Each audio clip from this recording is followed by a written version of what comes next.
Amém, amém. Então hoje nós saímos da sessão 5, que foi uma sessão longa, foram 10 episódios da sessão 5. E hoje nós começamos a sessão 6 da nossa série A Cronologia dos Evangelhos. A sessão ela vai do período do ministério de Yeshua, da festa de Sukkot, a festa dos tabernáculos, até o mês de Aviv, que é o primeiro mês do ano. Se alguém está escutando essa expressão pela primeira vez, é sinal que você ainda não assistiu às introduções da cronologia dos evangelhos, porque lá está explicado o que quer dizer o mês de Aviv, como que se estabelece o início do ano bíblico. Então eu recomendo que volte lá no início, assistam os primeiros episódios. O ideal é que tire um tempo para assistir toda a série, né? Nós temos aí muita coisa, eu sei que tem muita coisa lá, mas é um conteúdo que realmente, como o próprio nome fala, cronológico, ele tem que ser analisado, estudado em ordem cronológica para que a gente possa ter a correta compreensão do que está sendo dito. Então, para você o termo Aviv é um termo novo, volta lá no início e você vai compreender o que quer dizer. Mas aqui, então, a gente vai falar do período do ministério do Messias logo após a festa de tabernáculo, que a gente tratou semana passada, até o primeiro dia que seria o Ano Novo, né? O Ano Novo bíblico. Nós estamos na parte 1 da sessão 6 e o título do estudo de hoje é A Luz do Mundo. Esse estudo ele compreende o período entre a semana 35 e a semana 44 do ministério do Messias. Aí você pode até virar e falar assim, nossa, vai ter muita coisa, né? Só que, na verdade, entre a semana 35 e a semana 41, não existe nenhum relato nos evangelhos a respeito do que aconteceu naquela semana. Por que isso? Porque foi naquela semana que Yeshua enviou os 70, eles foram espalhados entre a terra de Israel, e durante aquele período estava todo mundo ocupado praticamente, ou seja, não ficou ninguém para contar a história literalmente. Né? Aparentemente foi isso. Ninguém ficou para contar a história. Todo mundo vai cumprir a missão de vocês, e aí a gente só tem a narrativa dos evangelhos quando os 70 retornam. E esse é o primeiro evento do dia de hoje. O evento número 1, o relatório dos 70. Lucas capítulo 10, versículo 17 a 24. Então, os 70, eles retornam para Yeshua, né, para poder prestar conta daquilo que eles fizeram durante os dias que estiveram longe. Né, praticamente 2 meses que eles estiveram longe. E eles retornam com a mesma empolgação que aconteceu quando Yeshua enviou os 12. Né? Nós já vimos isso anteriormente. Né? Ele envia os 12 pelas cidades de Israel e eles retornam empolgados, falando que eles curavam os enfermos, os demônios os obedeciam, e eles pregavam o evangelho do reino ali por todos os lados que eles estavam indo. Os 70 retornam tendo experimentado a mesma realidade. Né? Eles retornam para Yeshua realmente maravilhados da autoridade sobre os espíritos, sobre os demônios que Yeshua concedeu a cada um deles. Né? E aí eles falam o seguinte, o texto, como eu disse anteriormente, ele vai do versículo 17 ao versículo 24, mas eu não vou tratar dele aqui de maneira... eu não vou ler os versículos aqui, não. Eu vou só pegar um trecho aqui que eu acredito que chama atenção, porque o que é dito lá é basicamente aquilo que a gente já viu quando voltam os 12. É essa empolgação daquilo que eles viram, daquilo que eles experimentaram. E aí o que chama a atenção ali é que quando eles falam para Yeshua, né, até os demônios nos obedecem, foi maravilhoso e tal. Yeshua chama a atenção deles para um ponto que está no versículo 20, e é o versículo que eu gostaria de destacar com vocês, que fala o seguinte: mas não vos alegreis, porque se vos sujeitem os espíritos. Alegrei-vos antes, porque por estarem os vossos nomes escritos nos céus. Isso é Lucas capítulo 10, versículo 20. Por que ele disse isso? Por que ele chamou a atenção para eles não se se empolgarem com o fato deles estarem manifestando o poder de Deus. Quem que não estaria empolgado em manifestar o poder de Deus? Né? Vamos admitir para nós mesmos, né? Não vamos tentar aqui viver uma realidade que a gente não vive. A gente não chega perto, né? Nem, sei lá, uma pequena porção daquilo que nós vimos relatados na Bíblia que aconteceu no Novo Testamento. A gente não chega perto dessa realidade. Então, quando você ora por alguém e aquela pessoa é curada, realmente aquilo dá uma satisfação muito grande. Não uma satisfação no sentido de nos vangloriarmos acreditando que aquilo é um poder nosso, mas aquilo dá uma satisfação de você ver que Deus está te usando para manifestar aquele poder.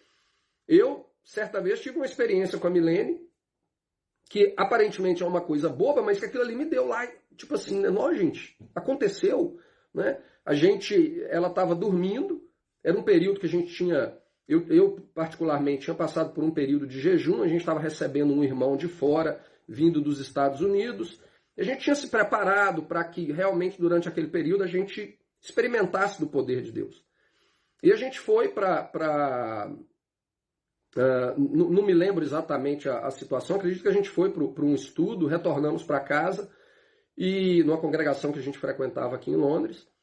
E quando nós fomos dormir, a Milene me acordou de madrugada, falando que ela estava com a dor de cabeça, que ela não aguentava mais. E praticamente em quase 25 anos que a gente está junto, eu não lembro disso ter acontecido uma outra vez, dela me acordar falando que ela está com dor de cabeça. Então a dor de cabeça realmente tinha que ser muito grande para ela ter chegado a esse ponto. E naquele momento ali eu simplesmente coloquei a mão nela e orei. E na hora que eu orei, ela virou para mim e falou assim, passou. Aí eu falei assim, aí na hora eu assustei, eu admito, eu assustei. Eu falei assim, como é que é? Ela falou assim, eu não tô sentindo mais nada. E tipo assim, para ela ter me acordado é porque a cabeça dela parecia que ia explodir. E foi eu fazer uma simples oração, aquela dor de cabeça desapareceu. E eu fiquei extremamente surpreso. E olha que isso é uma experiência pequena, simples, que aconteceu comigo e que aquilo me deixou, gente, o que está acontecendo?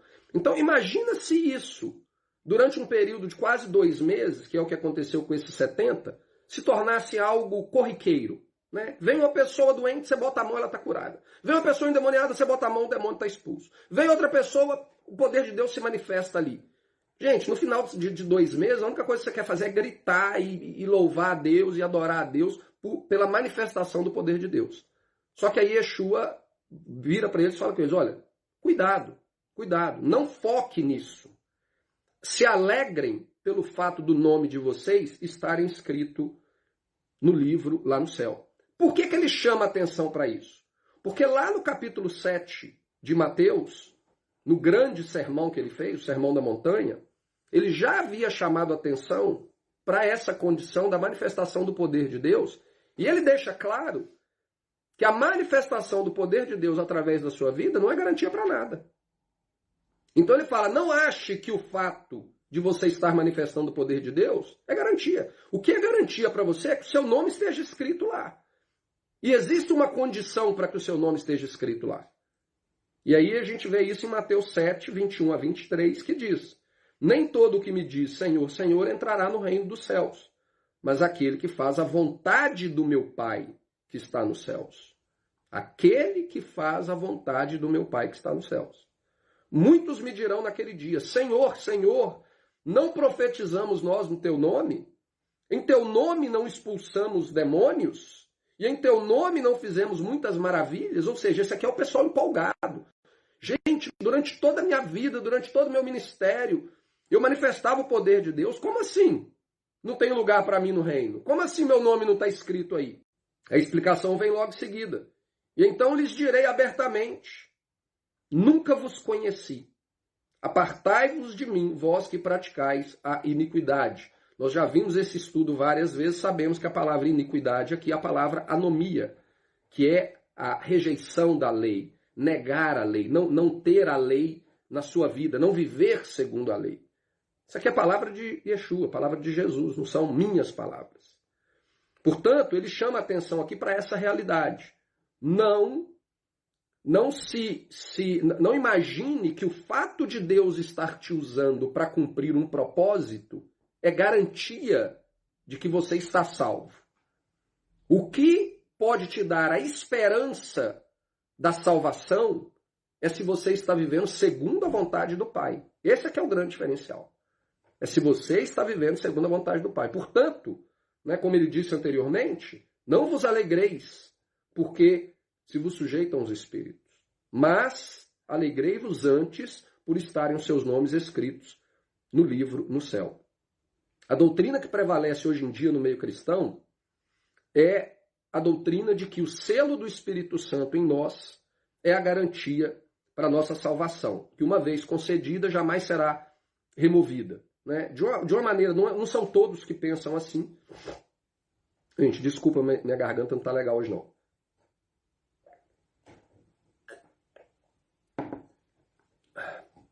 Não são todos que pensam assim, mas acredito que a maioria dos teólogos tem essa visão. Né? Você recebeu o selo do Espírito Santo, está garantido, nada vai mudar isso. Só que quando nós analisamos a promessa do Espírito Santo, o Espírito Santo ele seria enviado para nos dar autoridade e poder, entre outras coisas, né? Entre outras funções que ele iria cumprir na nossa vida, que ele deve cumprir na nossa vida. Uma das funções é nos dar autoridade e poder. A mesma autoridade e poder que Yeshua deu aos 70 quando ele os enviou. Tanto que quando Yeshua fala a respeito do Espírito Santo, ele vira e fala o seguinte: ele não foi porque eu ainda não subi. Porque quando eu subir, eu vou mandar o Consolador para vocês, para dar a vocês autoridade e poder. Então, quem nos dá essa autoridade é o Espírito que o próprio Yeshua nos envia. E enquanto ele estava aqui na terra, ele deu essa autoridade àqueles homens e eles manifestaram o poder. Só que ele chamou a atenção deles para o fato seguinte: não se empolguem achando que o fato de você ter recebido poder e autoridade é garantia para nada. Porque não é. Porque o que vai contar no final é como você viveu a sua vida diante do Pai como resultado dele ter te escolhido como um instrumento dele. Porque se nós formos ver a história bíblica, até mesmo Nabucodonosor foi usado como instrumento de Deus. Ciro, que era o rei do Império Medo-Persa, ele foi chamado por Deus como seu ungido. A palavra ungido ali é a mesma palavra usada para se referir ao Messias, né? Mashiach. Então Ciro, que era um deus pagão, que era alguém que não tinha nem mesmo relacionamento com Deus, foi usado por Deus para cumprir um propósito. Balaão, que era um profeta pagão, ele foi utilizado por Deus como boca de Deus para profetizar sobre Israel. E depois disso ele foi morto porque ele instruiu os reis a enganarem Israel e conduzir Israel ao pecado.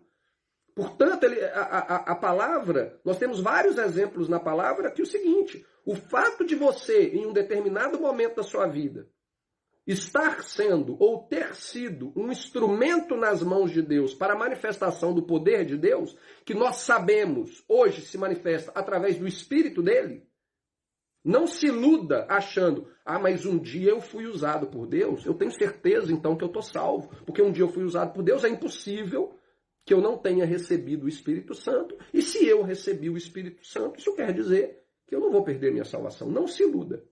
Não se iluda. É isso que o texto aqui está nos dizendo. Nem todos aqueles que manifestam poder e autoridade em nome de Yeshua estarão escritos no livro. Isso é muito claro. Aí a gente chega no evento 2, a parábola do samaritano. Lucas capítulo 10, versículo 25 a 37. E o Lucas do capítulo 10, 25 a 28, nos fala o seguinte: e eis que se levantou um certo doutor da lei, tentando-o e dizendo: mestre, que farei para herdar a vida eterna? E ele lhe disse: que está escrito na lei? Como a lês? E respondendo ele disse: amarás ao Senhor teu Deus de todo o teu coração, e de toda a tua alma, e de todas as tuas forças, e de todo o teu entendimento, e ao teu próximo como a ti mesmo. E disse-lhe: respondeu bem, faça isso e viverás. Portanto, o texto ele deixa claro que esse doutor da lei, ele estava tentando, de alguma maneira, como a gente viu semana passada, o episódio da mulher adúltera, né? Eles estavam tentando criar uma situação para colocar Yeshua em algum conflito. Esse doutor da lei também estava querendo uma resposta para, de repente, acusá-lo de algum erro, de alguma coisa. Né? Porque o texto fala claramente que ele estava tentando-o. Então ele fez essa pergunta na expectativa de, eu quero ver o que ele vai me responder, porque pelo que eu sei a respeito desse rabino, desse tal de Yeshua, desse tal de Jesus, ele não é um cara que está vivendo segundo a lei de Deus. Ele é um cara que está se rebelando contra o parâmetro, o padrão estabelecido em Israel pelos nossos líderes, pelos líderes da nossa religião. Portanto, se esse cara não está vivendo desse jeito, eu vou questionar ele. O que eu preciso fazer, então, para herdar a vida eterna? Então, Yeshua dá o direito a ele mesmo responder, né? Ele responde e Yeshua concorda com a resposta dele. Se a gente for analisar pela perspectiva do cristianismo de hoje, a perspectiva teológica cristã, muito provavelmente, o que aquele doutor da lei esperava era a resposta teológica segundo o parâmetro teológico do Jesus cristão. Porque o Jesus cristão viraria para ele e falaria com ele o seguinte: que é isso? Você está respondendo coisa da lei? Nós não viemos aqui para poder cumprir lei. Nós viemos aqui para amar. Nós viemos aqui para viver o amor. Essa história de lei, de regras, de não sei o que, isso acabou. Não use a lei como parâmetro para definir como você agrada a Deus. Porque agora nós temos um novo parâmetro que eu vim para ensinar. Era essa a expectativa provável dele, para que ele pudesse virar e falar: esse cara é contra a lei. E se fosse o Jesus cristão que estivesse ali, se a versão do Jesus cristão fosse a verdadeira característica do Messias que andou há 2000 anos atrás, a resposta deveria ser essa. Porque o Jesus cristão é aquele que veio, né, segundo os teólogos, acabar com a lei, pôr um fim na lei. Mas não, a resposta de Yeshua foi o seguinte: você falou bem, você está certo, é isso mesmo. Portanto, faça isso e você vai viver. Só que aí as pessoas podem ver essa resposta de Yeshua e pensar o seguinte: não, ele está falando ali, vai viver, mas ele não está falando da vida eterna. Ué, mas a resposta foi sobre a vida eterna. A resposta daquele homem foi o seguinte: mestre, o que farei para herdar a vida eterna? A resposta é: ame a Deus de todo o teu coração, de toda a alma, de todo o entendimento, e o próximo como a ti mesmo. O que Jesus falou para ele? Vai e faz isso, e você viverás. Jesus, então, está respondendo uma pergunta a respeito da vida eterna. Portanto, a maneira como nós vivemos, ela está diretamente relacionada à nossa salvação. Ela é um resultado inseparável da graça de Deus em nós. Deus manifesta a graça dele na nossa vida, criando as condições para que nós estejamos em comunhão com ele, e a partir do momento que ele cria esse link, ele estabelece essa ponte, é a nossa aplicação dos princípios dele na nossa vida que vão nos mostrar que realmente nós aceitamos aquele agir dele em nosso favor. Essa história ela começa desde lá do Êxodo. Israel não saiu do Egito porque Israel era um povo santo. Israel não saiu do Egito porque eles eram maravilhosos e guardavam os mandamentos de Deus e eram perfeitos em tudo. Israel saiu do Egito porque Jeová amava Israel. Ele tinha feito uma promessa aos pais, e por causa da promessa que ele fez aos pais e o amor que ele tinha por aqueles que ele escolheu, ele os tirou do Egito pela graça dele.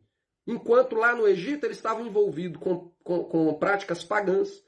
Posteriormente, na história de Israel, a gente vê Deus falando com o Egito: se livrem dos ídolos do Egito. Ou seja, no Egito eles estavam praticando idolatria. E Deus foi lá e os resgatou, mesmo eles estando na idolatria. Mas a partir do momento que Deus os resgatou, ele virou para ele e falou com eles: olha, vocês foram escolhidos para ser meu povo. Eu tirei vocês do Egito, eu salvei vocês do Egito para que vocês sejam meu povo. Mas se vocês querem realmente ser o meu povo, eu tenho isso aqui para oferecer para vocês. Vocês devem viver uma vida santa diante de mim. E ele apresenta diante deles o parâmetro de santidade que é a lei. E ele deixa muito claro para ele: se você não viver segundo esse parâmetro, você vai ser colocado para fora. Você vai ser colocado para fora. E aqui é exatamente isso que Yeshua fala para esse homem, é o parâmetro de santidade que eu coloquei diante de você, ele é que vai mostrar se você está andando em fidelidade diante de Deus. E se você estiver andando em fidelidade diante de Deus e vivendo segundo a vontade de Deus, que é aquilo que está escrito lá em Mateus capítulo 7, você vai herdar a vida eterna. Continue assim. E aí nós sabemos que, através do sacrifício de Cristo, a gente tem ali a renovação da aliança, e aquela aliança anterior, ela foi abolida, ela foi anulada. Então é lógico, Yeshua não está excluindo aqui a questão do sacrifício dele. Até porque ele não havia se sacrificado ainda. Até porque ele ainda não havia morrido ainda. A realidade que ele estava pregando aqui em Israel era a realidade da necessidade de voltar para o Pai em arrependimento, né? Porque o reino de Deus estava próximo. Mas o desenvolvimento da história do seu próprio ministério, ele então conclui, né? Ele fecha ali com a sua morte e ressurreição e posteriormente com a descida do Espírito Santo, onde ele mostra para aqueles que creram na palavra dele, de que aqueles que agora vivem em fidelidade ao Pai e segundo a vontade do Pai, eles estão debaixo de uma nova aliança. Por quê? Porque eles creem nele. Então esse homem aqui, é lógico que a gente não pode resumir toda a mensagem de salvação nesse pequeno texto. A gente tem que contextualizar dentro de um todo. Mas claramente, Yeshua está determinando aqui, Jesus está estabelecendo aqui, a vida em obediência aos mandamentos de Deus como uma das características ou dos parâmetros daqueles que vão herdar a vida eterna. E como a gente viu lá em Mateus capítulo 7, a característica daqueles que vão escutar, eu não vos conheço, e esses jamais entrarão no reino e não herdarão a vida eterna, é justamente aqueles que rejeitam a lei de Deus. Esse homem falou, amarás ao Senhor teu Deus de todo o teu coração, de toda a tua alma. E Yeshua concordou com isso. O que quer dizer então isso? Isso está em Deuteronômio capítulo 6, versículo 1 a 9, que diz assim: estes, pois, são os mandamentos, os estatutos e os juízos que mandou o Senhor, nosso Deus, para ensinar-vos, para que os cumprais na terra a que passais a possuir. Para que temas ao Senhor teu Deus e guarde todos os seus estatutos e mandamentos que eu te ordeno, tu e o teu filho e o filho do teu filho, todos os dias da tua vida, e que teus dias sejam prolongados. Ouve, pois, Israel, e atenta em os guardares, para que bem te suceda e muito te multipliques, como te disse Jeová, Deus de teus pais, na terra que mana leite e mel. Ouve, Israel, o Senhor nosso Deus é o único Senhor. Amarás, pois, o Senhor teu Deus de todo o teu coração, de toda a tua alma, de todas as tuas forças e de todo o teu entendimento. E estas palavras que hoje te ordeno estarão no teu coração, e as ensinarás aos teus filhos, e delas falarás assentado na tua casa e andando pelo caminho, e deitando-se e levantando-se. Também as atarás por sinal na tua mão, e te serão por frontais entre os teus olhos, e as escreverás nos ombrais da tua casa e nas tuas portas. Aí quando a gente lê isso aqui, algumas pessoas podem dizer assim, viu, Marcelo? Esse versículo ele está dizendo especificamente a respeito da herança da terra de Israel lá no Oriente Médio. Não está falando a respeito da nossa herança celestial no céu. A questão é, não existe herança celestial. Nós não vamos para o céu e nós não vamos morar no céu eternamente com Deus. A palavra de Deus ela é muito clara. Nós vamos nos encontrar com Yeshua no céu, onde estaremos com ele por um tempo, e depois nós retornaremos junto com ele, e nós vamos viver para sempre aqui nessa terra. É a nova Jerusalém que vai descer do céu e vai vir aqui para essa terra. Portanto, nós não podemos desprezar a promessa da terra, porque a promessa da terra, ela foi o parâmetro, o fundamento estabelecido com Deus. Quando primeiramente ele anunciou o evangelho a Abraão, e nós vimos isso na parte do nosso estudo que fala sobre o evangelho do reino, ele primeiro prometeu a Abraão que ele estabeleceria uma nação, um reino através de Abraão, e o cumprimento final está lá no livro de Apocalipse. Esse reino vai acontecer aonde? Na terra de Israel. Não é no céu, não é em algum lugar, em algum planeta, em algum outro lugar, em alguma galáxia distante. A galáxia distante é o filme do Star Wars. Não tem essa história na Bíblia, que nós vamos para uma galáxia distante, distante. Não. A história da Bíblia vai acontecer aqui nessa terra, no local onde Deus prometeu para Abraão que a nação dele seria estabelecida para todo sempre. Onde Deus seria, né, onde o povo seria o povo de Deus e Deus seria o seu Deus. É onde que isso vai acontecer? Lá na terra de Israel, quando a Nova Jerusalém descer, né, e essa cidade vai ter 12 portas, uma porta para cada tribo de Israel. Portanto, se nós queremos fazer parte daquela cidade que vai ser estabelecida naquele território e que vai estar para sempre ali, aonde não vai ter nem a necessidade do sol, porque a presença do próprio Deus vai iluminar aquela cidade, se nós queremos fazer parte desta realidade, que é a realidade bíblica da eternidade, essas palavras aqui se aplicam a nós. Se você quer ser colocado naquela terra e permanecer ali para sempre, é assim que você deve viver. E esse homem respondeu segundo isso aqui para Jesus. E o que Yeshua falou para ele? Você está certo. Vai, faz assim e você vai viver. Vai viver como? Viver eternamente. Essa foi a pergunta que foi feita.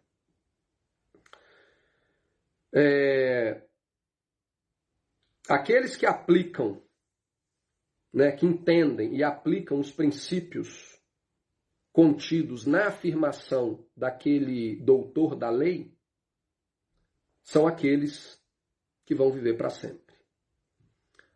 Amarás ao Senhor teu Deus de todo o teu coração, de toda a tua alma, e de todas as tuas forças, de todo o teu entendimento, e ao teu próximo como a ti mesmo. Lembrando que amar ao teu próximo é um mandamento da lei. Não é um mandamento do Novo Testamento. Não é a lei do Novo Testamento. É a lei de Deus no Velho Testamento. E está lá em Levíticos capítulo 19, 18. Amarás ao teu próximo como a ti mesmo. Portanto, amar ao próximo como a ti mesmo é cumprir a lei de Deus. Não é? Para aqueles que dizem que Jesus veio pôr um fim na lei, amar ao próximo como a ti mesmo é parte da lei. Então, ele pôs um fim nisso também? Não, porque ele não veio pôr um fim na lei.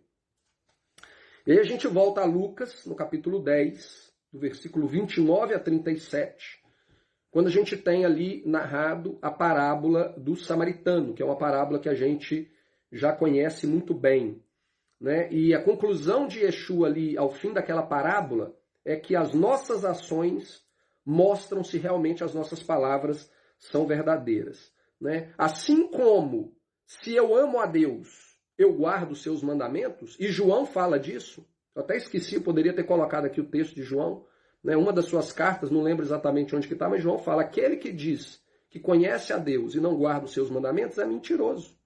Aquele que ama a Deus guarda os mandamentos de Deus. Simples.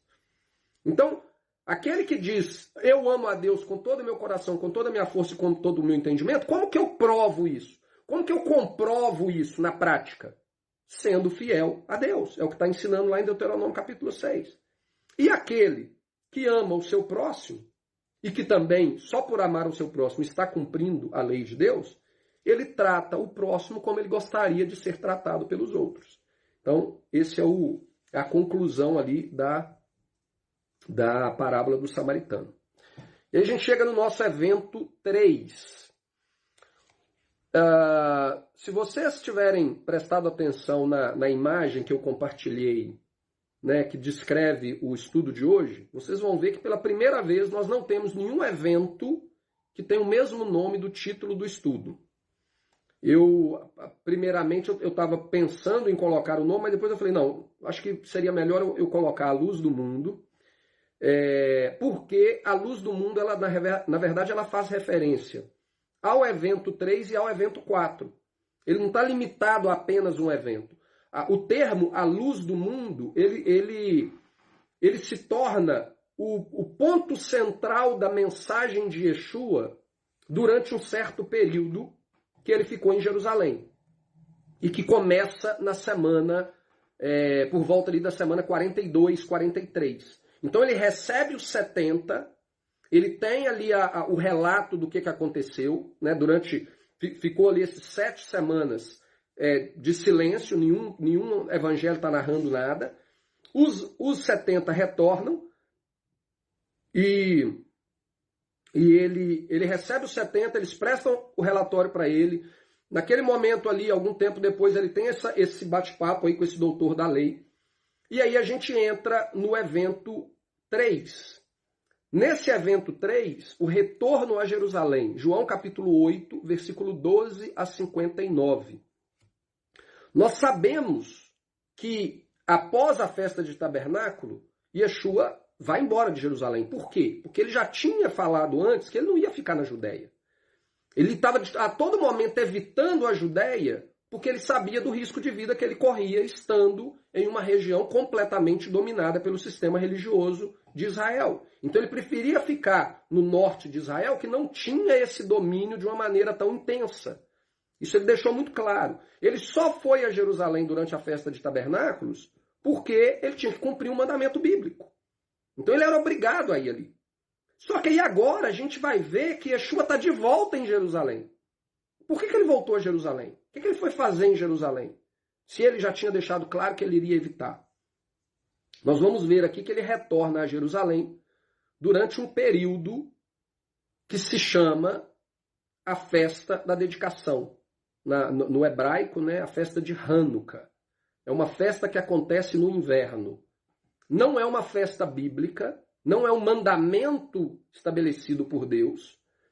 É uma espécie de memorial, como se fosse o dia da independência no Brasil. Né? O dia 7 de setembro para o brasileiro é o dia da independência. O Hanukkah, ele é um memorial da libertação do povo de Israel, da opressão intensa de Antíoco Epifânio. A gente vai entrar em detalhes a respeito disso na próxima semana. Próxima semana nós vamos falar de maneira específica a respeito da festa de Hanukkah. Mas aqui no evento 3, na verdade, já no primeiro evento, quando os 70 retornam, tudo indica que eles já retornam para encontrar com ele em Jerusalém. Ele não está na Galileia. Ele envia eles quando ele estava em Jerusalém, durante a festa de tabernáculo, logo após o último grande dia, e muito provavelmente ele deve ter virado para eles e falado com eles, olha, daqui 7 semanas, durante a festa da dedicação, vocês vão encontrar comigo aqui de novo. Nós vamos estar aqui.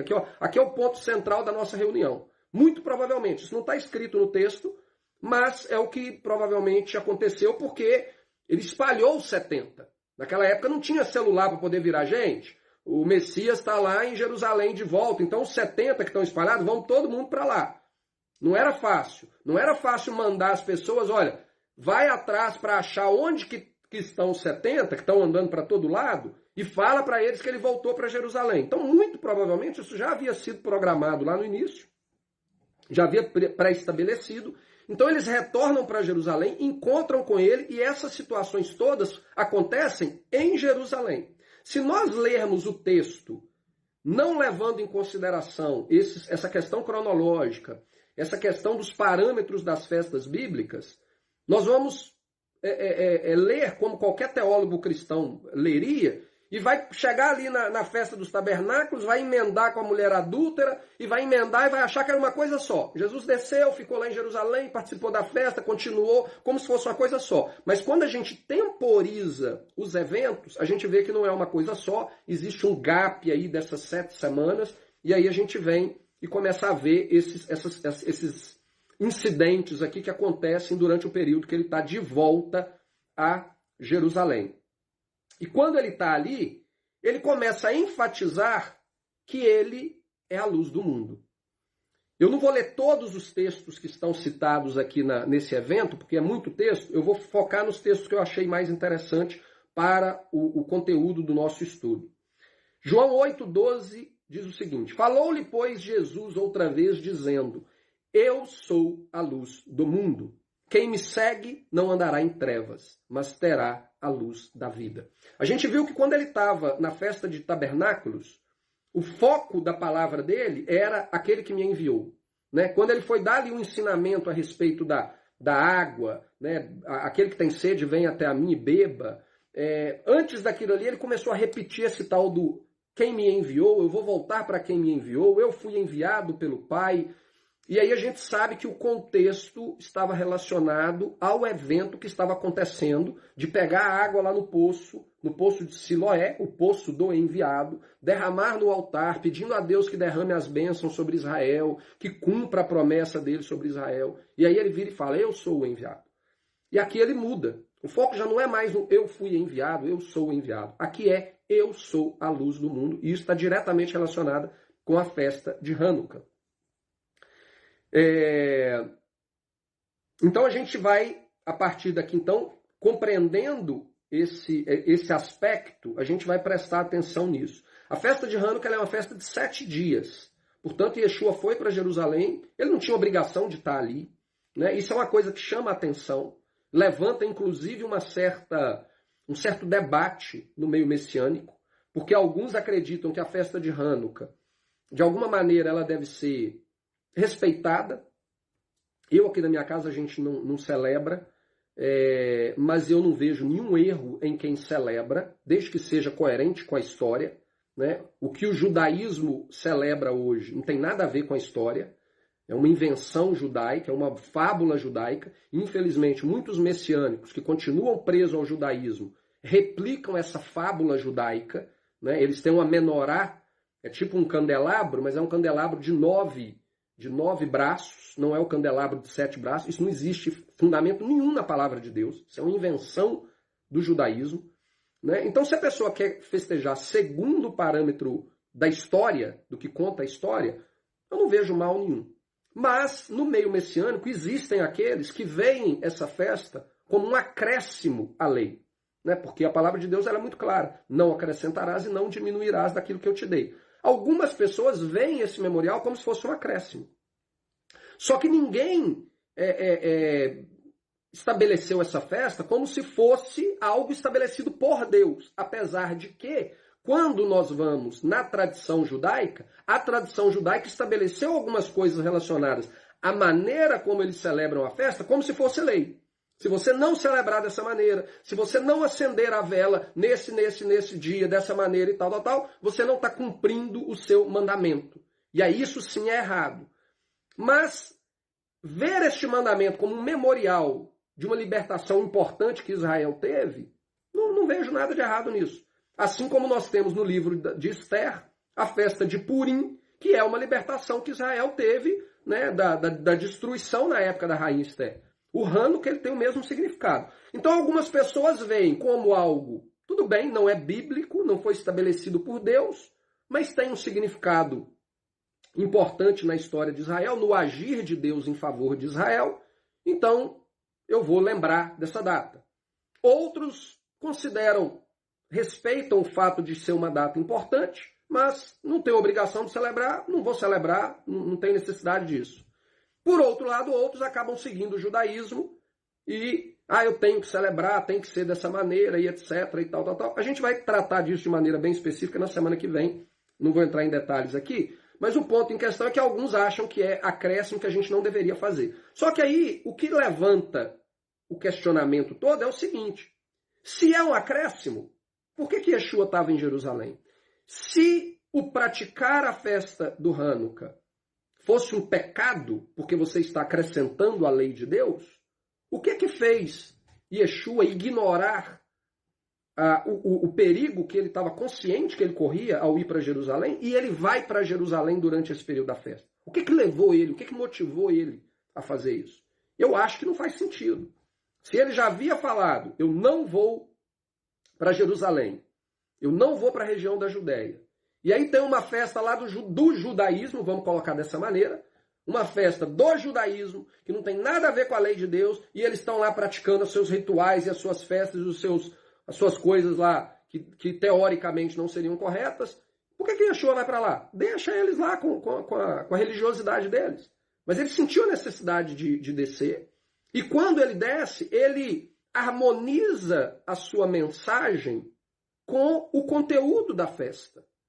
E ele começa a ensinar. Né? Ele não precisava estar ali, ele não tinha obrigação de estar ali, mas ele fez questão de estar ali. Então, no meu entendimento, ele foi ali em respeito àquela festa. No meu entendimento, outras pessoas podem discordar de mim, Mas no meu entendimento, ele não foi ali para condenar a festa. Ele foi ali em respeito ao que aquela festa significava. E semana que vem nós vamos ver que ela tem uma relação direta com o cristianismo hoje em dia. Direta. Com o 25 de dezembro, com a data do nascimento de Jesus, o tal do Natal, segundo a tradição cristã. Semana que vem nós vamos tratar disso. É o oposto. São luz e trevas. Literalmente, a festa de Hanukkah, ela também é conhecida como a festa das luzes. Por isso Yeshua fala, eu sou a luz do mundo. Mas a gente vai ver que a festa de Natal está relacionada às trevas. Diretamente relacionada com Hanukkah. Nós vamos ver a distinção entre as duas na semana que vem. Então Yeshua fala que eu sou a luz do mundo. Quem me segue não andarás em trevas, mas terá a luz da vida. Então ele ficou ali esse período de 7 dias e o texto continua e ele fala o seguinte, do capítulo 8, do versículo 19 e 20. Disseram-lhe, pois, né, João 8, 19 e 20. Disseram-lhe, pois, onde está o teu pai? Né? Como eu disse, tem muito versículo aqui, eu não vou ler todos, mas os fariseus vieram debatendo com ele várias coisas, e aí chegou nisso aqui e eles falaram o seguinte com ele. Onde está o teu pai? Jesus respondeu, não me conheceis a mim, nem a meu pai. Se vós me conhecesseis a mim, também conhecereis a meu pai. Estas palavras disse Jesus no lugar do tesouro, ensinando no templo. E ninguém o prendeu porque ainda não era chegada a sua hora. Então, isso aqui é para nos dar uma dimensão da localização onde ele estava. Né? Nós sabemos, então, que ele estava em Jerusalém. Né? E aí vocês já entenderam o contexto. Ele estava ali porque tinha uma festa ocorrendo, etc.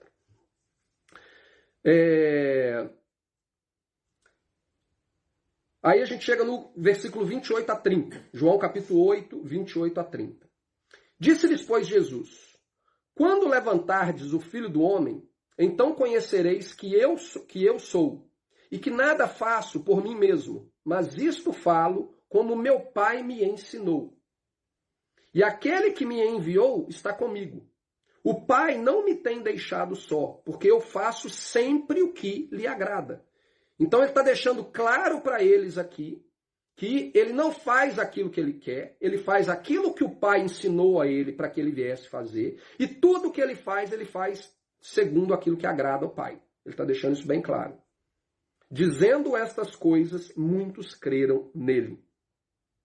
Então, Yeshua deixou claro, eu faço a vontade do meu Pai. Eu vim para fazer a vontade dele e eu faço aquilo que agrada a ele. Eu não estou aqui para agradar vocês. Eu não estou aqui para servir o sistema de vocês. E aí ele complementa. Jesus dizia, pois, aos judeus que criam nele. Então, muitos creram, e aí ele chama atenção para aqueles que creram nele. Se vós permanecerdes na minha palavra, ou seja, vocês creram em mim? Ótimo. Continua comigo. Não crê em mim e volta a praticar o que vocês praticavam antes. E volta para uma vida distante dos mandamentos de Deus. E volta para a vida... para um sistema religioso que é contrário àquilo que Deus estabeleceu. Se vocês verdadeiramente creem em mim, continuem comigo. Se vós permanecerdes na minha palavra, verdadeiramente serão meus discípulos. O que é um discípulo? É um imitador. Nós vamos nos tornar como o nosso mestre. Nós vamos observar o nosso mestre e vamos caminhar junto com ele. E à medida que ele for caminhando, nós vamos seguir os passos. Nós vamos colocar os nossos pés nas pegadas que o mestre deixou para trás. E vamos nos tornar como ele. Sereis meus discípulos e conhecereis a verdade, e a verdade vos libertará. João 8,32. Hoje, João 8,32 é um verso muito conhecido no Brasil, né, por causa do presidente usar isso diariamente quase. Sempre que ele tem oportunidade, ele cita. Mas qual que é o contexto aqui? O contexto pode ser aplicado em várias áreas da nossa vida. Mas o contexto de Yeshua aqui, que ele está falando para os discípulos dele, é o seguinte, que a expectativa dele é que eles se tornassem como ele é diante do Pai. Se vocês continuarem comigo, a minha palavra permanecer em vocês, a palavra que o Pai me ensinou, e eu agrado ao Pai, eu vivo segundo aquilo que agrada ao Pai, Então vocês serão os meus discípulos e vocês vão conhecer a verdade. E ao conhecer a verdade, vocês vão perceber que o que essas pessoas que estão ao nosso redor aqui tentam impor sobre vocês não condiz aquilo que o Pai espera do seu povo. Portanto, vocês vão ser livres do engano de um sistema religioso que não está dedicado a viver uma vida em obediência. Eu sou o exemplo, disse Jesus. Eu sou o exemplo a ser seguido. Vocês vão me imitar, a verdade vai ser revelada e os seus olhos serão abertos. E aí vocês vão olhar e falar, cara, durante quantos anos eu fui enganado pelo farisaísmo? Durante quantos anos eu acreditei que os rabinos e que os líderes de Israel, os saduceus, os anciãos, estavam me guiando ao caminho da verdade? E na verdade eles estavam me conduzindo a um caminho no qual o homem, através das suas tradições e doutrinas, me oprimem, me controlam e no final me conduzem a um abismo. A verdade que vem de Deus e que é a lei de Deus é o que vai abrir os olhos deles para eles compreenderem a mentira que eles viviam. Quando eu tive, isso é uma experiência pessoal minha, quando eu tive o discernimento, o clique do que representava a salvação através de Yeshua e a obediência aos mandamentos de Deus, literalmente na minha vida, eu tive uma dimensão, uma visão a respeito do pecado completamente diferente. Certas áreas da minha vida foram mudadas de um momento para o outro. Por quê? Porque a luz entrou e as trevas foram dissipadas. As trevas foram completamente removidas. Trevas essas que foram colocadas por um sistema religioso que dizia, não se preocupe com o que você faz. Né? De certa maneira. Não vou dizer também que é 100% assim. Mas várias coisas na nossa vida, Jesus resolveu seus problemas.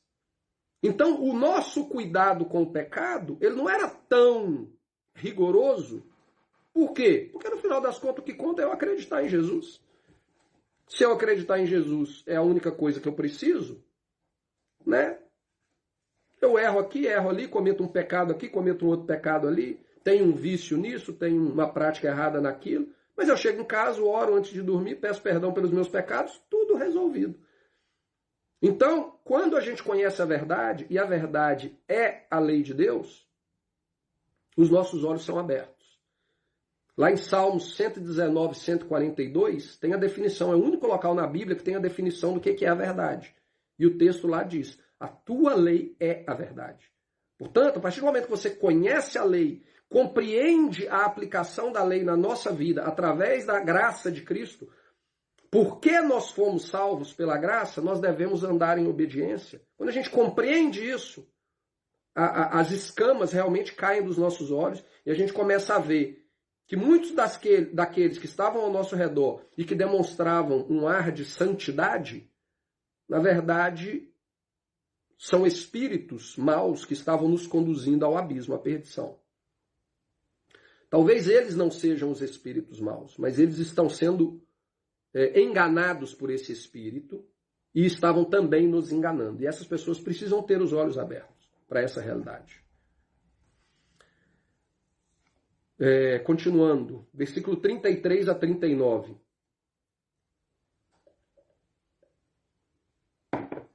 Versículo 33 a 39. Responderam-lhe, somos descendência de Abraão e nunca servimos a ninguém. Como dizes tu, sereis livres? Respondeu-lhes Jesus, em verdade vos digo que todo aquele que comete pecado é servo do pecado. Ora, o servo não fica para sempre em casa, o filho fica para sempre. Se, pois, o filho vos libertar, verdadeiramente sereis livres. Bem sei que sois descendentes de Abraão. Contudo, procurais matar-me, porque a minha palavra não entra em vós. Eu falo do que vi junto de meu pai, e vós fazeis o que também vistes junto do vosso pai. Responderam e disseram-lhe, nosso pai é Abraão. Jesus disse-lhes, se fosseis filhos de Abraão, fareis as obras de Abraão. Então Yeshua está falando a uma vida de obediência ao Pai. Ele era aquele que vivia para agradar o Pai. Ele só ensinava aquilo que o Pai ensinou para ele. Ele chama aqueles que creram nele para permanecerem na sua palavra, para que eles sejam livres, para que eles conheçam a verdade e sejam livres. E aí, nesse debate aqui com os líderes que falam, não, mas nós não precisamos ser livres de nada. Né? E ele fala, olha, quem é escravo do pecado continua. Quem pratica o pecado é escravo do pecado.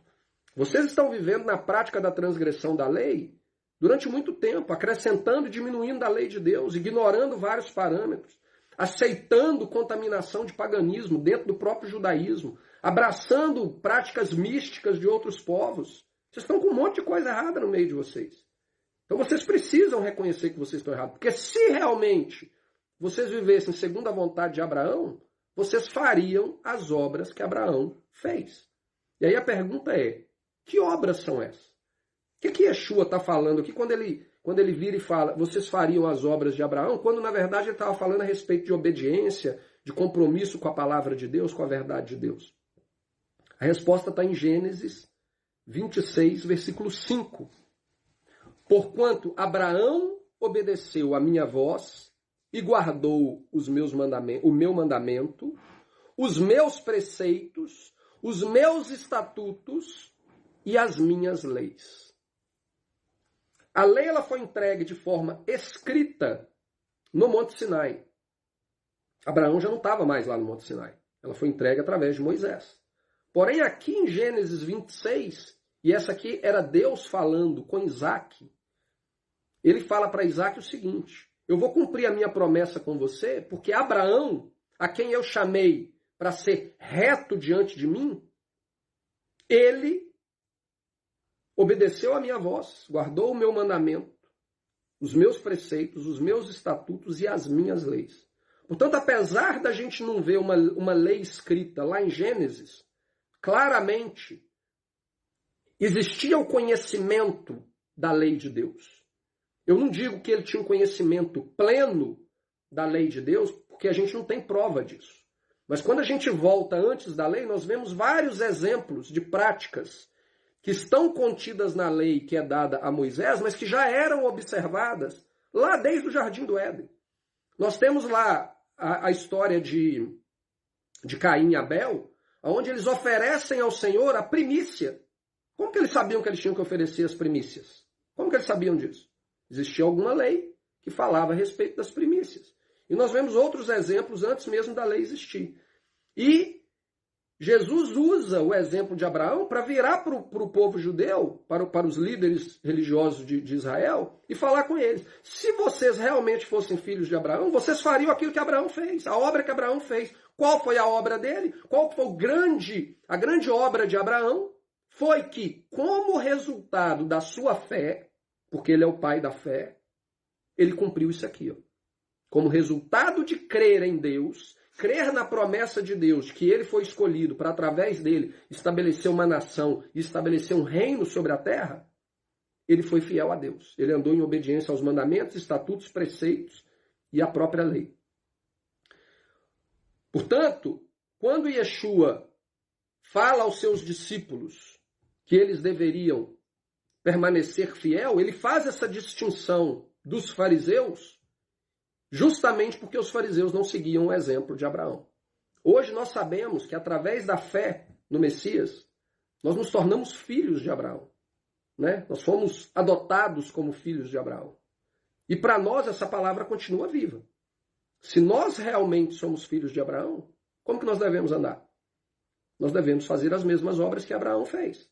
Como que eu posso virar e falar, eu sou filho de Abraão, mas eu não vivo segundo Abraão? Ah, não, mas eu sou filho dele por causa da fé, eu creio. Abraão cria e fazia. Tiago fala disso de uma maneira muito clara na sua carta. Que a fé de Abraão, ela mostra que ela tem a fé seguida das obras. Porque a fé sem obras é morta. Portanto, se nós realmente somos filhos de Abraão, nós fazemos as obras de Abraão. E para nós, o que isso representa? O mesmo que representou para Abraão. Sermos fiéis aos juízos, aos estatutos, aos preceitos, aos mandamentos, à lei de Deus. Isso é natural. Nós vamos seguir o exemplo do nosso pai Abraão.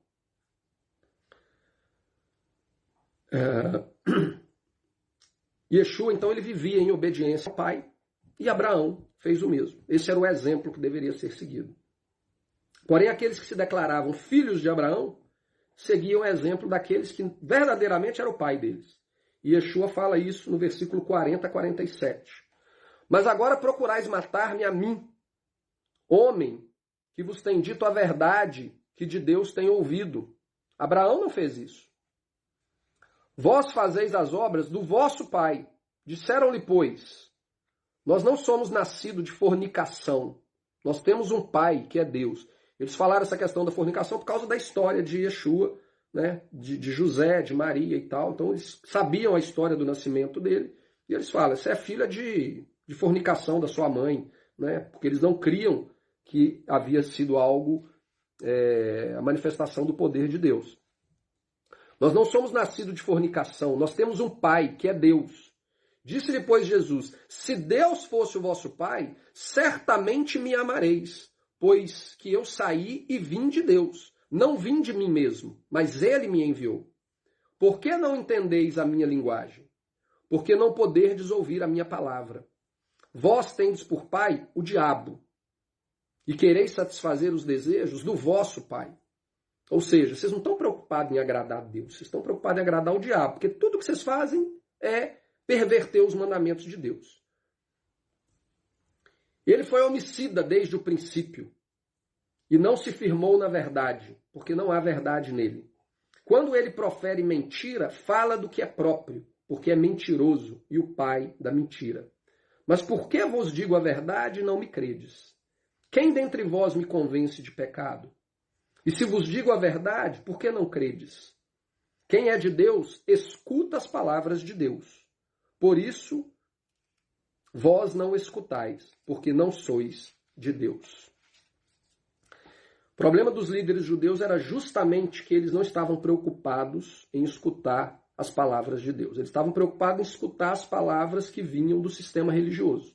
Como a gente já comentou aqui, até hoje, para você ler a lei, você tem que ter do lado o comentário do rabino, porque você não tem o direito de tentar compreender aquilo que está escrito. Algo que foi escrito para um povo que havia acabado de sair da escravidão. Um povo que não tinha sabedoria nenhuma, iletrado, ignorante, né? E Deus escreveu algo simples para eles entenderem. Mas, segundo os rabinos, não, você não é capaz de entender aquilo. Existe um mistério. Existem 4 níveis da Torá. E você tem que seguir esses 4 níveis. E só quando você compreender através desses 4 níveis, somente algumas pessoas foram consagradas, foram dadas a ela a capacidade de compreender esses 4 níveis. E elas são os nossos sábios, eles escreveram aqui. Então, não preocupa em ler a Torá. Já lê o livro deles, que eles já vão te dar tudo certinho. A esses, Yeshua disse que o seu pai é o diabo. E, infelizmente, tem pessoas no meio messiânico hoje em dia que pegam as palavras destes chamados sábios como parâmetro para conduzir a vida deles diante de Yeshua. É uma incoerência total. Infelizmente, essa realidade, que era a realidade do judaísmo, ela também é a realidade do meio cristão hoje em dia, né?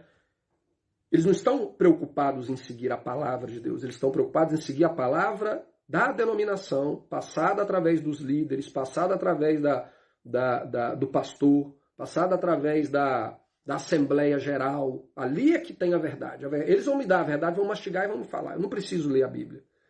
Né? Ou eu só vou ler aquilo que eles falarem que é para mim ler. O que eles não falarem que é para mim ler, eu não vou ler. Mas aqueles que amam a Deus realmente, que estão preocupados em viver segundo o Filho de Deus, ele está preocupado em conhecer a palavra de Deus e aplicar na vida dele.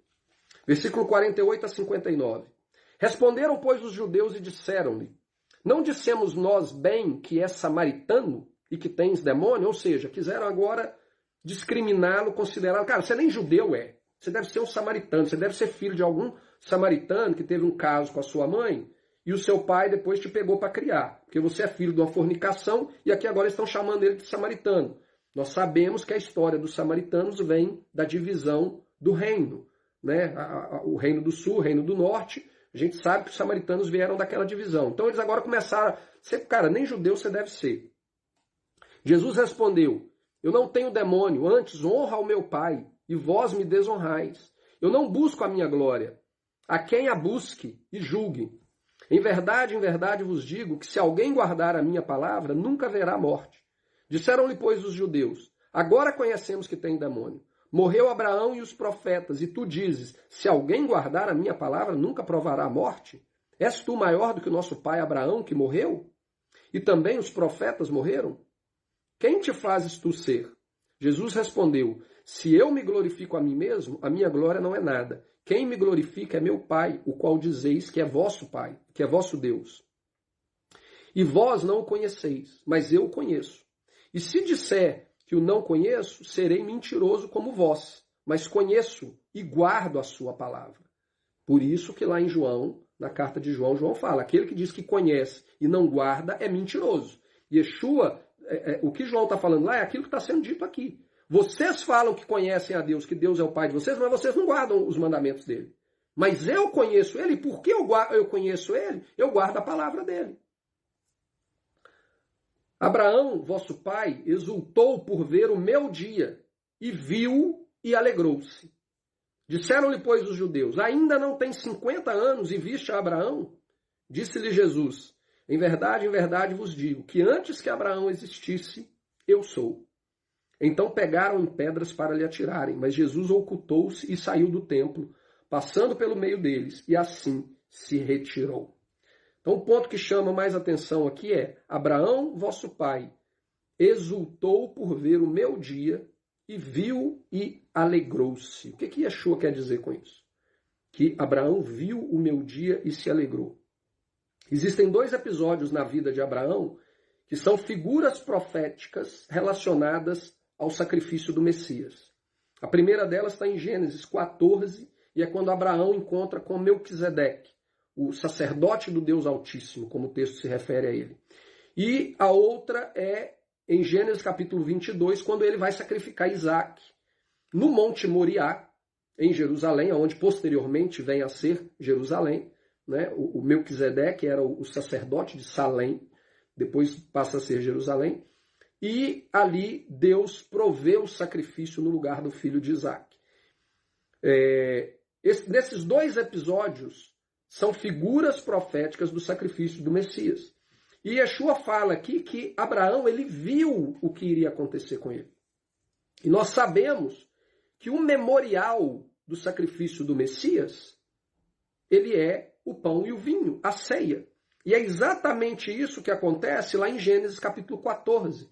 Quando ele encontra com Melquisedeque, Melquisedeque apresenta a ele o pão e o vinho.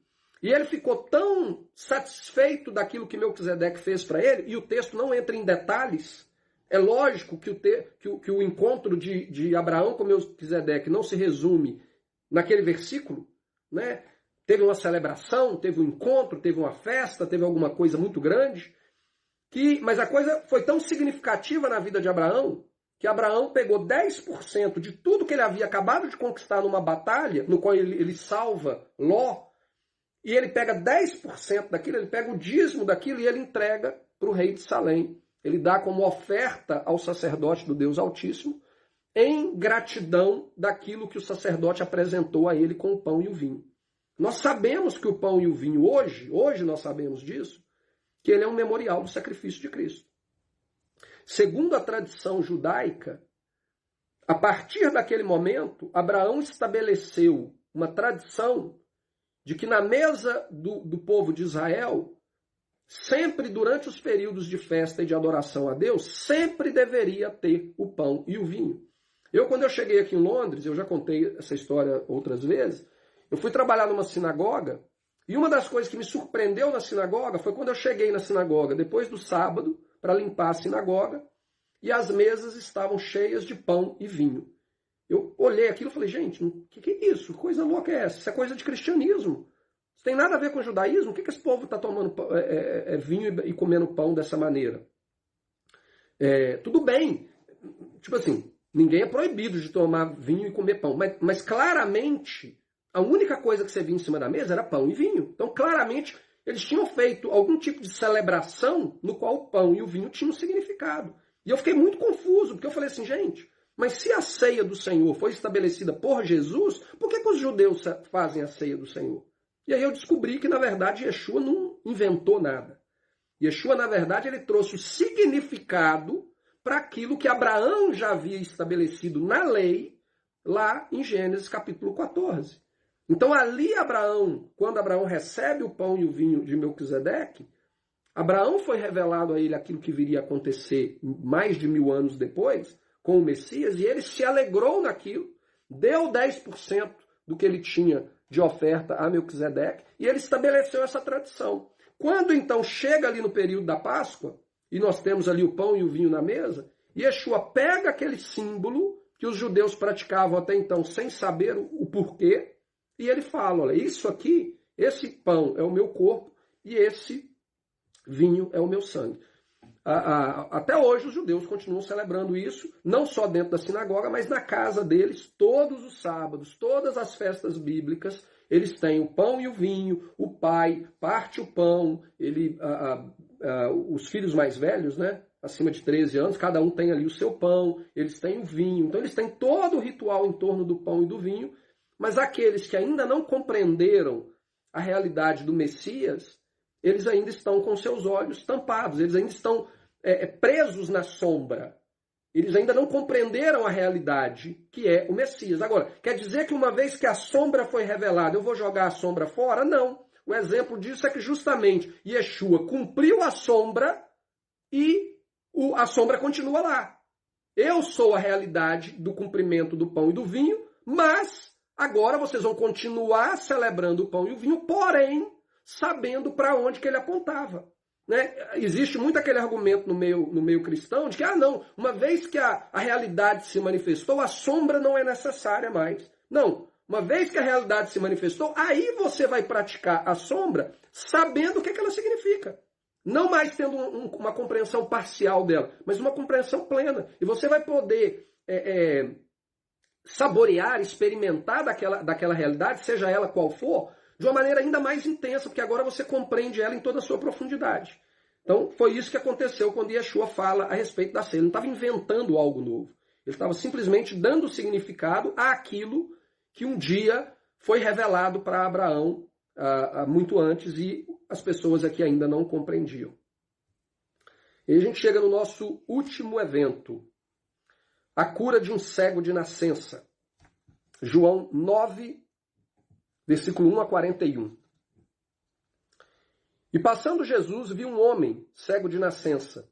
E os seus discípulos lhe perguntaram, dizendo, Rabino, quem pecou, este ou seus pais, para que nascesse cego? Jesus respondeu, nem ele pecou, nem os seus pais, mas foi assim para que se manifestasse nele as obras de Deus. Então aquele homem estava ali naquele local, naquele dia, naquela hora, porque Deus tinha um propósito para usar a vida daquele homem. Convém que eu faça as obras daquele que me enviou. Enquanto é dia, a noite vem quando ninguém pode trabalhar. Enquanto estou no mundo, eu sou a luz do mundo. Então, novamente, na situação anterior, eu sou a luz do mundo. Nessa situação, eu sou a luz do mundo. Tendo dito isto, cuspiu na terra e com a saliva fez lodo e untou o lodo, os olhos do cego. E disse-lhe, vai, lava-te no tanque de Siloé, que significa o enviado. Foi, pois, lavou-se e voltou, vendo. Versículo 1 a 7. Nós vimos algumas semanas atrás que existe uma proibição no Talmud de se passar saliva nos olhos no sábado. A minha esposa uma vez teve uma experiência que a menina pediu para você passar o que nela? Maquiagem. Passar um lápis no olho, porque ela não podia passar o lápis no olho, porque já era sábado. E então, no próprio Talmud, nós vimos escrito, alguns estudos atrás, quando Yeshua cura um cego, ele passa saliva no olho daquele cego, e ele estava ali descumprindo um mandamento rabino, transgredindo uma lei rabínica, que para eles era uma prova de transgressão do sábado. Dessa vez, Yeshua vai ainda mais longe. Aquele homem estava ali, segundo a vontade de Deus, para que Yeshua cumprisse o propósito de Deus na vida dele, e ele tinha algo diferente daquele primeiro cego. O texto deixa claro que dessa vez era um cego de nascença. Não era qualquer cego. Segundo os rabinos, um dos sinais que provariam, confirmariam a autenticidade do Messias seria que ele curaria um cego de nascença, algo que até então ninguém nunca havia visto. Curar um cego de nascença, né? Curar um cego que ficou cego por alguma enfermidade, alguma coisa, eles não se surpreenderiam. Mas você curar um cego de nascença seria algo muito grande, muito extraordinário. E Yeshua fala, esse homem nasceu assim para que a vontade de Deus se cumpra. E eu vou fazer a obra do meu pai enquanto ainda é dia. E ele foi lá, cuspiu, fez o barro, passou o barro no olho daquele homem e o cura. Então, nesse episódio, diferente daquele outro cego que Yeshua curou, ele transgride não só uma lei rabínica, ele transgride 3 leis rabínicas. Primeiro, ele cuspiu no chão e fez barro. Gente, desculpa que acho que eu vou espirrar. É a questão da hay fever, eu já falei com vocês antes. É a questão do pólen aqui, e a minha garganta tá ruim, meu nariz tá ruim, meu olho tá ruim. E eu tô aqui querendo espirrar e o espirro não sai. O espirro tá agarrado, mas vai ficar. Deixa eu tomar uma água, desculpa.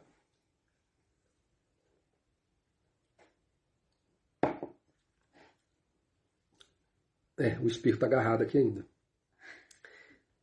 Nossa, gente, coisa ruim. Então, nesse episódio,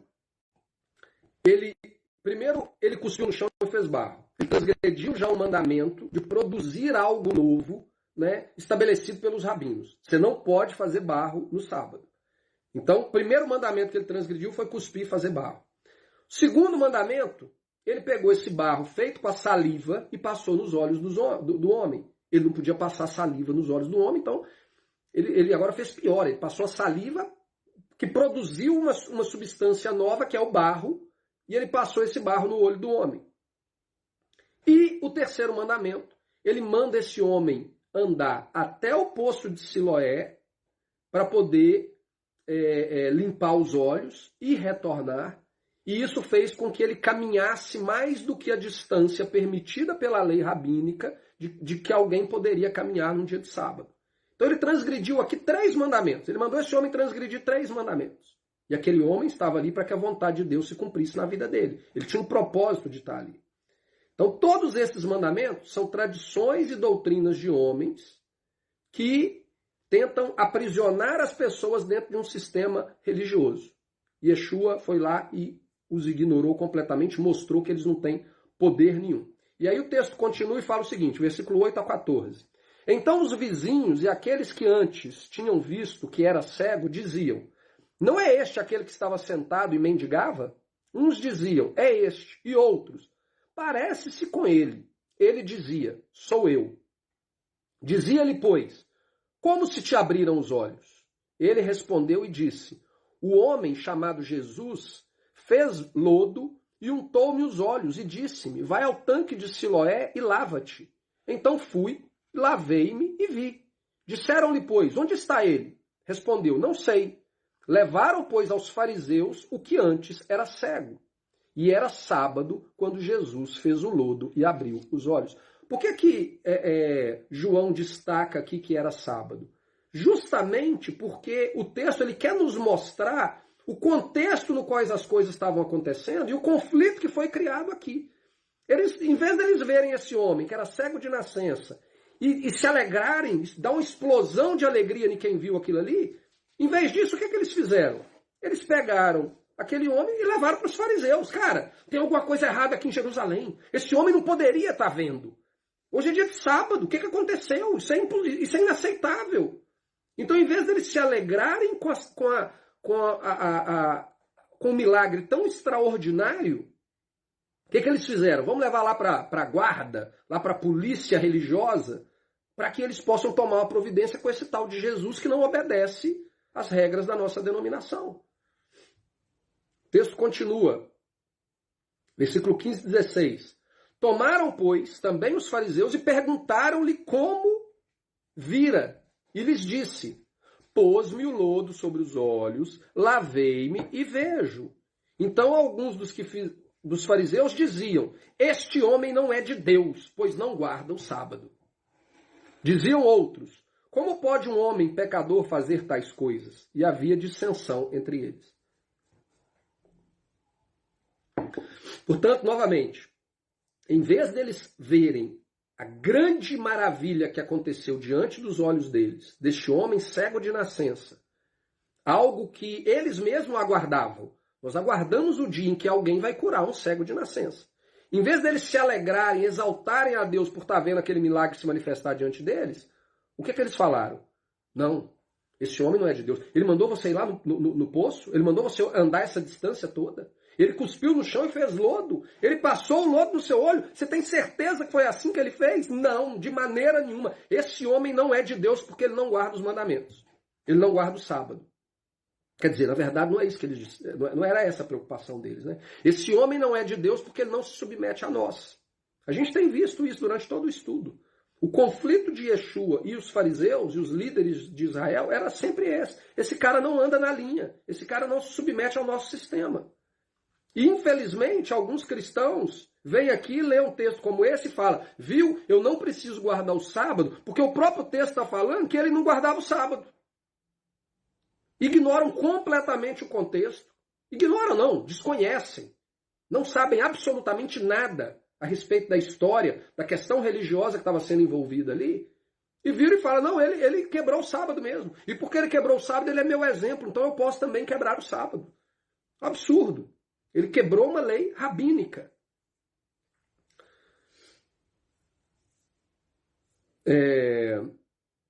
Yeshua havia deixado claro antes que ele não estava ali para fazer a vontade deles. Ele estava ali para fazer a vontade do pai dele. Ele fazia aquilo que agradava o pai dele. Isso está tudo em contexto, tudo em ordem. As coisas que estavam acontecendo. Então quem conhece a verdade sabe que eu estou aqui para guardar a obra do meu pai, para fazer a vontade do meu pai. E quem conhece a verdade vai se libertar da mentira deles. Era isso que Yeshua vinha falando até então. Então quando a gente chega nesse episódio aqui e eles falam: ele não guarda o sábado, não, ele guarda. Ele guarda o sábado do pai, ele não guarda o sábado de vocês, que colocaram mais de 400, 500 leis em cima de um dia que era para ser um dia prazeroso e se tornou algo insuportável. Por quê? Porque o compromisso de vocês é em ter controle sobre as pessoas. Mas ele tem compromisso com o Pai. E ele faz o bem no dia de sábado, ele cura no dia de sábado. E ele não segue nenhuma das leis e das tradições que vocês estabeleceram com relação ao dia de sábado. Mas como eu disse, né, vem cristãos e vêm aqui e verão: não, Jesus realmente não guardava o sábado. Absurdo. Versículo 29 a 31. Nós bem sabemos que Deus falou a Moisés, mas este não sabemos de onde vem. O homem respondeu e disse-lhes: nisto, pois, está a maravilha, que vós não sabeis de onde ele é, e contudo me abriu os olhos. Ou seja, até o cara virou e falou assim: aí que está a maravilha. Vocês não sabem quem ele é, vocês que são os líderes de Israel durante muito tempo, vocês que tinham, segundo a palavra de vocês próprios, a autoridade de Moisés, o Deus se manifesta através da autoridade rabínica para nos dizer como que nós devemos agradar a Deus. Vocês não fazem ideia de quem esse cara é, esse cara não saiu do meio de vocês, mas ainda assim ele me abriu os olhos. Isso é que é mais maravilhoso ainda. Ora, nós sabemos que Deus não ouve a pecadores. Mas se alguém é temente a Deus e faz a sua vontade, a esse ouve. Essa é a palavra do homem, na verdade, né? A minha entonação ficou errada. Ora, nós sabemos que Deus não ouve a pecadores. Mas se alguém é temente a Deus e faz a sua vontade, a este ouve. Ou seja, o homem está virando e falando o seguinte: olha, apesar dele não fazer parte do sistema de vocês, e vocês são os santos, né? A palavra fariseu significa separado, o santo, né? Aqui no bairro são os judeus ortodoxos, são chamados de Hassidic. Os Hassidic são os santos dos santos. São os mais santos de todos, são os puros.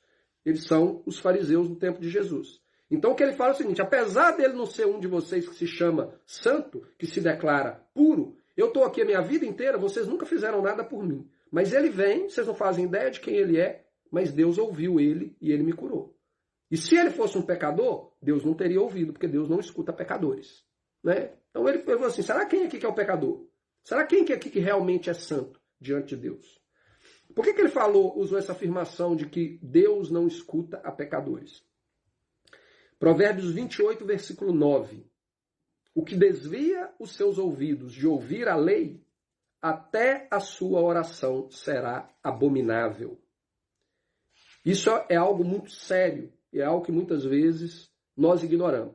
O mundo ignora porque não conhece a Deus. O cristianismo ignora porque, infelizmente, não conhecem o verdadeiro Jesus, não conhecem o verdadeiro Messias. Eles seguem uma falsificação inventada pelos pais da igreja e por Roma. Então eles ignoram. Mas para nós que compreendemos o verdadeiro Messias, o propósito da sua morte, da sua ressurreição e a nossa responsabilidade de sermos seus imitadores e vivermos como ele viveu, andando em obediência aos mandamentos de Deus, isso deve ser algo muito sério. Porque o texto diz que os que desviam seus ouvidos de ouvir a lei, até a sua oração será abominável. Muitas vezes a gente fica questionando, né? Ah, mas nossa, nada na minha vida está dando certo. Por que Deus não está me respondendo nisso? Por que Deus não está respondendo naquilo?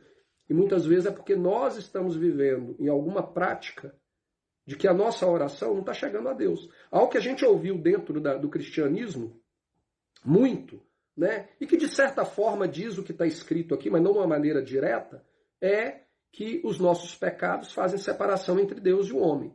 Só que quando a gente usa o termo pecado, a gente determina pecado por aquilo que a igreja falou que é pecado. Né? Para algumas igrejas, cortar o cabelo era pecado, para a mulher cortar o cabelo era pecado, assistir televisão era pecado, vestir um vestido um pouco mais curto ou uma calça jeans era pecado. Né? O pecado não é aquilo que Deus diz que é pecado, é aquilo que a igreja diz que é pecado. Né? Na denominação que eu cresci, beber qualquer bebida alcoólica era pecado. Então, quando a gente fala o pecado faz separação entre Deus e o homem, o que na prática nós estamos falando é o seguinte: eu não me submeter à minha denominação, assim como os fariseus também condenavam Jesus por não fazê-lo. Se eu não me submeter à minha denominação, vai ter uma separação entre Deus e o homem. Mas quando a gente vai na raiz do significado da palavra pecado, a gente entende a mesma coisa que Salomão está falando ali em Provérbios. Porque a palavra pecado é a transgressão da lei. Então a transgressão da lei faz separação entre Deus e os homens. Se ele cria uma barreira entre mim e Deus, isso quer dizer que Deus não vai me escutar. Ele não vai agir em meu favor. Por quê? Porque o meu pecado, a minha transgressão da lei faz uma separação. Então, na prática, esse conceito que a gente aprende na igreja, mas que é deturpado pela visão da igreja do que é pecado, ele é exatamente o que está sendo dito aqui. Os que desviam seus ouvidos de ouvir a lei, até a sua oração será abominável. Deus vai rejeitar a sua oração. Então a gente tem que levar isso muito a sério. Para acabar, versículo 32 a 41. Desde o princípio do mundo, nunca se ouviu que alguém abrisse os olhos a um cego de nascença. Se este não fosse de Deus, nada poderia fazer. Respondeu eles e disseram-lhe: Tu és nascido todo em pecado e nos ensina a nós? E expulsaram-no. Peraí, acho que está faltando alguma coisa. 9:31. Não. Acho que está faltando algum pedaço aqui. E o expulsaram. Jesus ouvindo. Não é estranho, parece que está faltando alguma coisa. Tem uma parte que eles...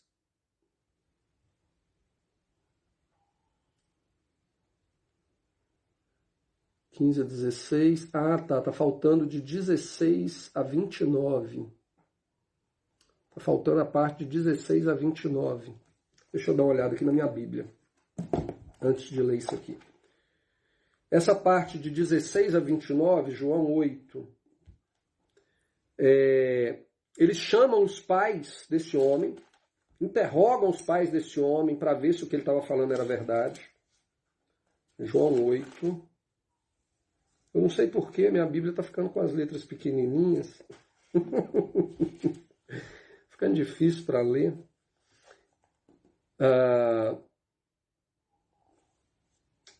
16 a 29, não. Dizendo essas coisas, muitos creram. Falando do Pai do céu, Jesus. Não, 8 não, 9. No capítulo errado. Versículo 9, 16 a 29. Então alguns dos fariseus diziam: este homem não é de Deus, pois não guarda o sábado. Diziam outros: como pode um homem pecador fazer tais sinais? E havia dissensão entre eles. Tomaram, pois, a dizer ao cego: tu, que dizes daquele que te abriu os olhos? E ele respondeu: que é profeta. Os judeus, porém, não creram que ele tivesse sido cego e que agora visse, enquanto não chamaram os pais do que agora via. E perguntaram-lhe, dizendo: é este o vosso filho, que vós dizeis ter nascido cego? Como, pois, vê agora? Seus pais lhe responderam e disseram: sabemos que este é o nosso filho e que nasceu cego. Mas como agora vê, não sabemos, ou quem lhe tenha aberto os olhos, não sabemos. Tem idade, perguntem a ele mesmo, e ele falará por si mesmo.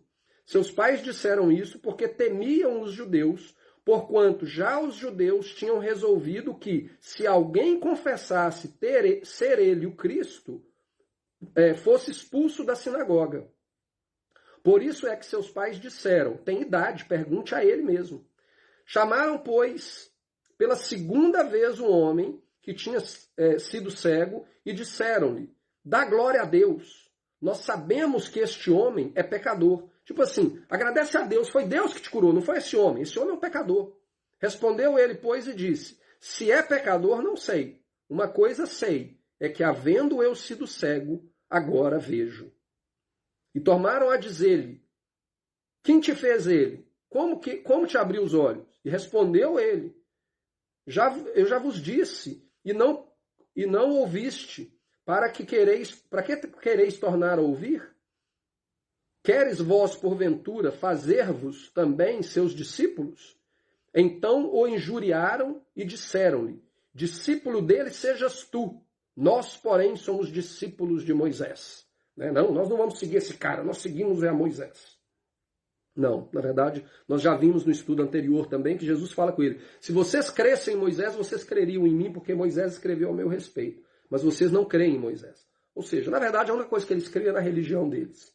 Infelizmente, muita gente que declara Yeshua como Messias ainda está preso nessa mesma realidade. Nós bem sabemos que Deus falou a Moisés, mas a este não sabemos de onde é. Aí a gente vai ali aonde a gente já leu. E aí, continuando aqui. Desde o princípio do mundo, nunca se ouviu que alguém abrisse os olhos a um cego de nascença. Se este não fosse de Deus, nada poderia fazer. Responderam ele e disseram: tu és nascido todo em pecado e nos ensinas a nós que somos santos, você tem coragem de abrir a boca para falar contra nós? E expulsaram-no. Jesus ouviu que o tinham expulsado e encontrando-o disse-lhe: crês tu no Filho de Deus? Ele respondeu e disse: quem é ele, Senhor, para que nele creia? E Jesus lhe disse: tu já o tens visto, e é aquele que fala contigo. Ele disse: creio, Senhor, e o adorou.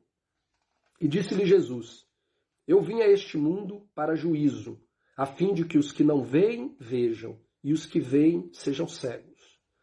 E aqueles dos fariseus que estavam com ele, ouvindo isto, disseram-lhe: também nós somos cegos? Ou seja, aqueles dos fariseus que estavam ali naquele momento, perguntou para ele: nós também somos cegos? Disse-lhes Jesus: se fosseis cegos, não tereis pecados. Mas como agora dizeis: vemos, por isso o vosso pecado permanece. Pelo contexto aqui de tudo o que nós sabemos a respeito da vida de Yeshua, do ministério de Yeshua, quando aquele homem disse: eu creio, ele não estava falando: eu creio que você veio para morrer e um dia você vai ressuscitar pelos meus pecados. Não era isso que esse homem creu. Esse homem creu que a mensagem que Yeshua pregava era verdadeira. Ele creu que ele foi realmente enviado por Deus para trazer a mensagem do Evangelho a Israel. Mensagem essa que consistia no arrependimento, techuvá. Então aquele cego ali, ao reconhecer Yeshua, ele não reconhece Yeshua pelo fato de algo que ele viria a fazer. Ele reconhece Yeshua por aquilo que Yeshua havia feito e por aquilo que Yeshua estava ensinando. Ele reconhece ele e ele reconhece o seu próprio pecado, se arrepende dele. E aí aqui, novamente, Yeshua faz um paralelo com aqueles fariseus que estavam próximos dele. Ali, um homem cego, de nascença, cegueira física, ele teve os seus olhos abertos, e por ter os seus olhos abertos, ele reconhece que Yeshua é aquele que foi enviado por Deus para pregar o evangelho do reino e o arrependimento em Israel, e ele se arrepende e se torna um seguidor de Yeshua. Por outro lado, aqueles que estavam cegos espiritualmente, eles tiveram a oportunidade de ver a verdade. Eles tiveram a oportunidade de seguir a Yeshua e assistir o que ele estava fazendo, ouvir as palavras dele. E é isso que o contexto aqui diz, quando Yeshua fala: se vocês fossem ainda cegos, vocês não teriam pecado, vocês não teriam culpa, entre aspas. Mas, uma vez que os seus olhos foram abertos, uma vez que vocês me viram, uma vez que vocês têm visto a manifestação do poder de Deus diante de vocês, o pecado permanece em vós. Por que ele está falando isso? Porque eles continuaram fariseus. Eles estão vendo a manifestação do poder de Deus, eles estão vendo a palavra de Deus feito carne, ensinando para eles a verdade de Deus, e eles estão continuando no farisaísmo. Então o que ele está chamando a atenção para eles ali é o seguinte: se vocês não abandonarem a cegueira que vocês cresceram nelas e continuar preso a esse sistema, baseado em tradições e doutrinas de homens que tornam a lei de Deus nula, que rejeita a lei de Deus, vocês continuarão culpados do pecado de vocês. O pecado vai permanecer em vocês. Mas, se vocês se arrependerem, vocês serão transformados como esse homem foi transformado. E eu chamo a atenção para uma última coisa, que é a aplicação dessa realidade na nossa vida. Existe uma passagem, eu não lembro exatamente aonde, acredito eu que seja Paulo que tenha falado, que ele fala que aquele que uma vez foi revelado a verdade para ele e ele volta atrás, era melhor que não tivesse sido revelado. Porque o castigo de Deus que vai vir sobre ele será pior do que se ele tivesse continuado na ignorância. Então, mesmo que ele fosse para a perdição, ele ainda seria menos culpado da perdição dele. Mas uma vez que ele teve o entendimento da verdade e ele rejeitou essa verdade, talvez isso seja em Hebreus capítulo 10, não tenho certeza, mas acredito que seja lá. Uma vez que ele teve o conhecimento da verdade e ele rejeitou a verdade, a culpa dele se torna ainda maior. É essa mesma realidade que Yeshua está falando aqui para esses fariseus. A partir do momento que a cegueira foi removida de vocês, ou seja, vocês estão tendo a oportunidade de ver a manifestação de Deus e comparar ela com o que o sistema religioso ensinou para vocês, se vocês permanecerem no sistema religioso, vocês serão condenados de uma maneira ainda mais severa. E para nós isso se torna ainda mais profundo, para nós que cremos na necessidade de andarmos em obediência aos mandamentos de Deus, se torna ainda mais sério, né? Juntando com aquele texto lá de Provérbios. Aquele que desvia o ouvido de ouvir a lei, até a sua oração será abominável. Mas isso aqui se torna ainda mais sério. Uma vez que nós temos discernimento da importância de andarmos em obediência aos mandamentos da lei, aos mandamentos de Deus, se nós ignorarmos, fizermos pouco caso disso e vivermos uma vida em desobediência, o preço que nós vamos pagar é maior do que se nós tivéssemos continuado na ignorância. Seria melhor se a gente tivesse continuado na ignorância.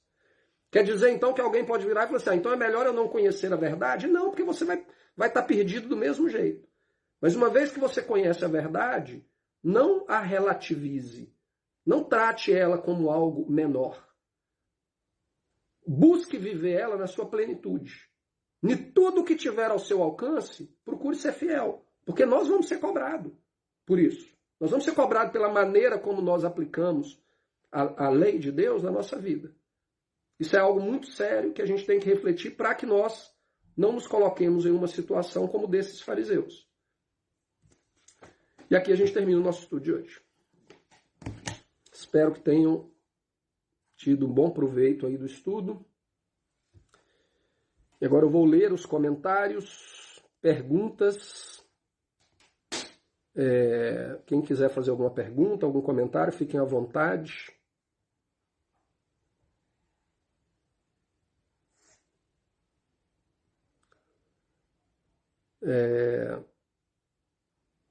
Então, a última mensagem que eu tinha lido era da Fátima Coutinho. Fátima Coutinho. Aí tem aqui um pedido de oração do Tápias. Orem pelo pai da Rosineia. Ele está na UTI. Nós vamos orar por ele, sim. Vamos orar. Antes de ler, vamos orar. Querido Pai Jeová, nós sabemos, Pai, que o Senhor é um Deus poderoso, um Deus maravilhoso. E nós cremos, Senhor, na manifestação do Teu poder, tanto para curar a visão daquele homem que nasceu cego, que teve sua visão completamente restabelecida pela manifestação do Teu poder, como cremos também, Pai, na Tua capacidade de trazer pessoas até mesmo dos mortos, porque nada é impossível ao Senhor. E o Senhor ouve a oração daquele que crê. O Senhor ouve a oração daquele que anda em obediência aos Teus mandamentos, Pai. Portanto, nós nos colocamos diante do Senhor, reconhecendo, Pai, que nós somos falhos, nós somos pecadores, reconhecendo que muitas vezes acabamos nos desviando de alguma maneira dos Teus caminhos, andamos em infidelidade diante do Senhor, mas o Senhor conhece a intenção do nosso coração em caminhar em direção à perfeição e nos tornarmos melhor a cada dia. E nós pedimos, Pai, que a Tua graça manifesta através do sangue do Teu Filho derramado na cruz, que Ele nos purifique de toda a nossa injustiça, de todo o nosso pecado. E que através do Teu Espírito Santo, o Senhor nos capacite cada vez mais de andarmos em direção à perfeição, de buscar a perfeição diante do Senhor. Porque nós queremos viver uma vida que agrada ao Senhor. Nós queremos viver uma vida a exemplo daquilo que o Teu Filho viveu, em total obediência ao Senhor. E eu sei que o Senhor, através da Tua misericórdia e através do sacrifício do Teu Filho, o Senhor purifica-nos de todo o pecado, de toda a injustiça, que por um motivo ou por outro, às vezes, acabamos cometendo, Pai. E diante disso, Senhor, nós te pedimos que o Senhor ouça a nossa oração, o nosso clamor em favor do pai da Rosineia. Que o Teu poder seja manifesto neste momento, Pai, em nome de Yeshua. Que o nome de Jeová seja glorificado através da recuperação dele. Está numa situação de internação em uma UTI. Não sabemos a gravidade, mas o Senhor é o Deus dos impossíveis. Seja qual for a situação dele, o Senhor tem poder para restaurar a sua saúde completamente. Nós te louvamos por isso, Pai. Nós te louvamos porque o Senhor é o nosso Deus, o Senhor é o Criador dos céus e da terra, e o Senhor é aquele quem dá a vida, mas sabemos também que o Senhor é aquele quem tira a vida. E seja qual for a Tua vontade neste momento, nós ainda te glorificamos como Deus, mas como servos Teus, em união a Rosineia, que neste momento, com certeza, sofre pela situação do pai. Nós te pedimos, Pai, que o Senhor tenha misericórdia e que o Senhor possa restabelecer a saúde do pai dela. Que o Teu poder seja manifesto, Senhor. E que através do agir do Teu poder na vida dele, o Teu nome seja glorificado, o Teu nome seja conhecido em meio à família dela, os irmãos, os parentes, que eles possam reconhecer Jeová, o Deus de Israel, como o único e verdadeiro Deus, e o Teu Filho Yeshua, como aquele que o Senhor enviou para pagar o preço dos nossos pecados. Senhor, em nome de Yeshua, como povo Teu, reunidos aqui, mesmo que seja através da internet, mas o Senhor disse, onde estiverem reunidos 2 ou 3 em meu nome, ali eu estarei no meio deles. E tudo aquilo que pedirem em meu nome, eu os responderei. Nós te pedimos aqui, Pai.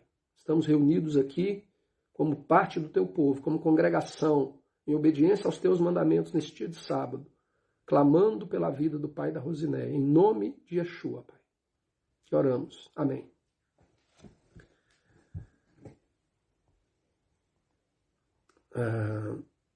Fátima comentou aqui, pela soberba das pessoas atualmente é a causa de não termos a manifestação de Deus na sua plenitude, nas reuniões como nos tempos dos apóstolos. Ô Fátima, eu acho que o grande diferencial é justamente o fato de que a igreja do primeiro século, a visão da igreja do primeiro século, é que ela deveria viver em obediência aos mandamentos de Deus. A partir do final do primeiro século, essa visão ela se perdeu. E daí em diante a gente vê o que é o retrato da igreja desde então. Entendeu? A diferença está nisso. E nós hoje estamos tentando fazer esse processo de retorno àquela realidade da igreja primitiva. A igreja de Jerusalém que era zelosa, conforme está escrito lá em Atos capítulo 21. Ela era zelosa para viver em obediência aos mandamentos de Deus. Então eu acho que o grande diferencial é a obediência. Como está escrito ali em Provérbios. Aquele que desvia o seu ouvido de ouvir a lei, até a sua oração será abominável. Como nós vamos ver a manifestação de Deus na sua plenitude, como foi no primeiro século, em meio a uma geração que rejeita a lei de Deus? Como que nós vamos ver? Nós não vamos ver. Então, eu acho que o grande diferencial é esse. E esse é o diferencial, inclusive, dos últimos dias, quando a palavra de Deus fala que aqueles que são santos se santificarão ainda mais, e aqueles que são sujos se sujarão ainda mais. Aqueles que são injustos se tornarão ainda mais injustos. Né? Então eu acredito que quando a gente falou semana passada a respeito das últimas chuvas, né? E durante os nossos anos na igreja a gente sempre ouviu do avivamento, a gente está em busca de avivamento. O avivamento em Israel, ele sempre estava relacionado a um retorno, arrependimento e vida de obediência. A partir do momento que isso é feito de uma maneira ampla, a manifestação do poder de Deus ela vai seguir isso. Por quê? Porque é a promessa da aliança. É a promessa da aliança. Então o que falta à igreja hoje é reconhecer a sua responsabilidade de viver em obediência aos mandamentos de Deus. Enquanto eles estiverem vivendo na prática da iniquidade, eles não estão sendo preparados para a salvação, eles estão sendo preparados para o juízo de Deus, que há de vir sobre os filhos da desobediência.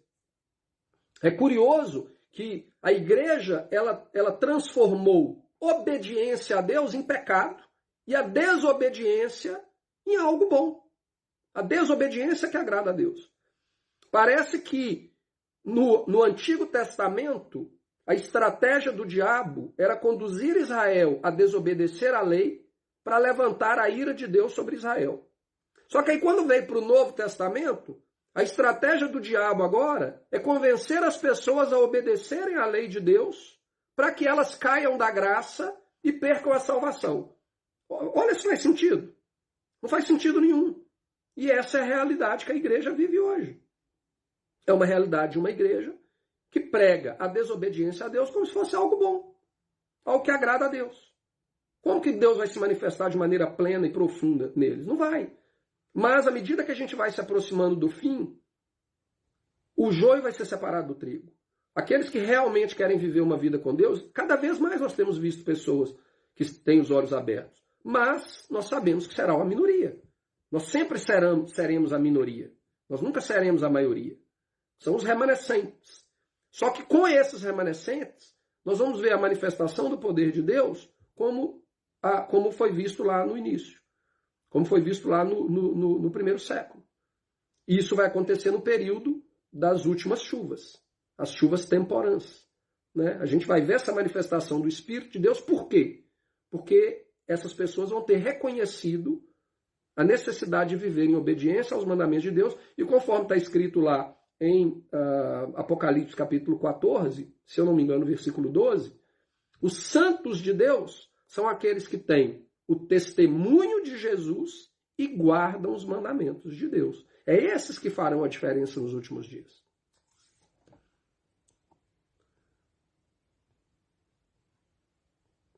O Josimar colocou aqui, interessante, né, Marcelo, como o sistema religioso traz tantos conflitos e rejeição, principalmente para aqueles que têm essa visão voltada para aquilo que realmente Deus requer de nós.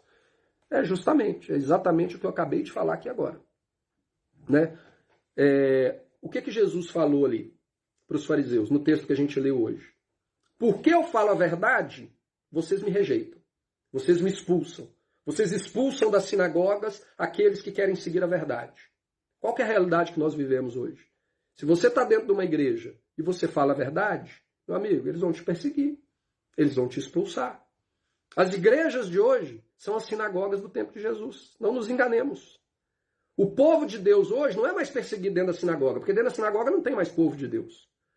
O povo que está lá dentro da sinagoga, apesar de serem descendentes de Abraão, eles estão sem aliança. Deus tem que lidar com eles por causa da promessa aos pais, mas hoje eles não são povo de Deus. Se eles morrerem hoje, eles estão no pecado, eles estão fora da aliança. Aquela aliança que eles estavam nela antes, ela acabou. Se eles não entrarem debaixo da nova aliança, eles não têm salvação nenhuma. A gente leu, não sei se foi hoje ou na semana passada, acho que foi na semana passada, que Jesus fala, aquele que não recebe a mim, não recebe o Pai que me enviou.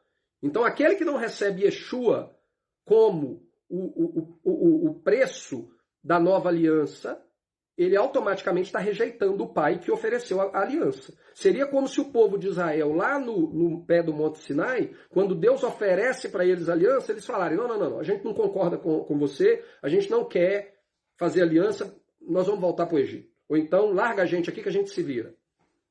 Hoje, quando o povo judeu fala isso para Jesus, o que eles estão falando é o seguinte, não, nós não queremos aliança com Deus mais. Nós vamos continuar vivendo na nossa própria realidade. E eles vivem um sistema religioso. Existe um agir de Deus em favor deles porque eles têm uma ligação étnica, genética com Abraão e Deus tem o desejo de salvá-los. Porém, eles estão fora da aliança. O Israel de Deus, que é a menina dos olhos de Deus, é aquele que está na aliança. É aquele que está na aliança. Com esses, Deus tem um compromisso eterno. E o desejo dele é salvar, é trazer de volta aqueles que não estão na aliança. Mas, acabou que na minha fala aqui eu me perdi um pouco no meu raciocínio. Deixa eu ler de novo o que você falou aqui, que talvez me volte. Interessante que o sistema religioso traz tantos conflitos e rejeições, principalmente... Então, o que acontece? A perseguição que no tempo de Yeshua era dentro da sinagoga, hoje ela passou a ser dentro da igreja. Porque o que é a igreja? Querendo ou não, a igreja, ela entrou em aliança. Não tem como a gente virar e falar assim, as pessoas que estão fora da igreja, eles rejeitaram a aliança. Não, eles entraram em aliança. A partir do momento que alguém confessa Yeshua como Senhor, reconhece que a morte e o sacrifício dele pagou o pecado pagou o preço do pecado dele, e deseja seguir a Jesus, aquela pessoa está falando, assim como Israel falou lá no pé do Monte Sinai, está falando o seguinte, eu aceito a aliança com Deus de Israel. O problema é que, a exemplo do que aconteceu lá no Monte Sinai, a partir do momento que o povo aceitou a aliança, e aí Moisés sobe para o monte e o povo vai adorar um bezerro de ouro, peraí, você agora está debaixo de uma aliança de sangue. Sabe o que você merece? Você merece a morte. Você merece ser destruído. Porque você fez uma aliança de sangue e você a transgrediu. As pessoas não conseguem compreender que a aliança de sangue feita no sangue de Jesus, ela é muito mais séria do que a aliança lá. É exatamente o que eu falei durante o estudo e está lá em Hebreus capítulo 10. Deixa eu ler. Deixa eu pegar Hebreus capítulo 10 aqui. Ainda bem que abriu fácil Hebreus, porque eu tenho dificuldade para achar ele. Abriu já em Hebreus capítulo 10. Deixa eu ver se eu acho aqui. Eu acho que é a partir do versículo 20 e alguma coisa. 25. Tá. Não deixando, a partir do versículo 25, não deixando a nossa congregação, como é costume de alguns, antes admoestando-nos uns aos outros, e também mais quando vedes que se vai aproximando aquele dia. Quando a gente lê esse texto aqui em contexto, no significado da palavra aqui, não deixando a nossa congregação, ele está falando aqui não deixando os nossos dias de congregação. É o que nós estamos fazendo hoje. Hoje é sábado, hoje é um dia de santa convocação. Nós estamos aqui porque nós sabemos da nossa responsabilidade diante de Deus nesse dia. Então, o que o autor de Hebreus está escrevendo aqui para os hebreus, para os descendentes de Abraão, os hebreus, não estava escrevendo para Roma, para nada, estava escrevendo para os hebreus. Ela, olha, lembra todo mundo para a gente não se esquecer dos nossos dias de santa convocação. Nós temos uma responsabilidade com Deus nesse dia. É um dia em que não se faz trabalho nenhum, é um dia que não faz ninguém trabalhar para você, é um dia de santa convocação. Essas são as 3 responsabilidades do povo de Deus no sábado. Então ele está falando aqui o seguinte, não esqueçam disso.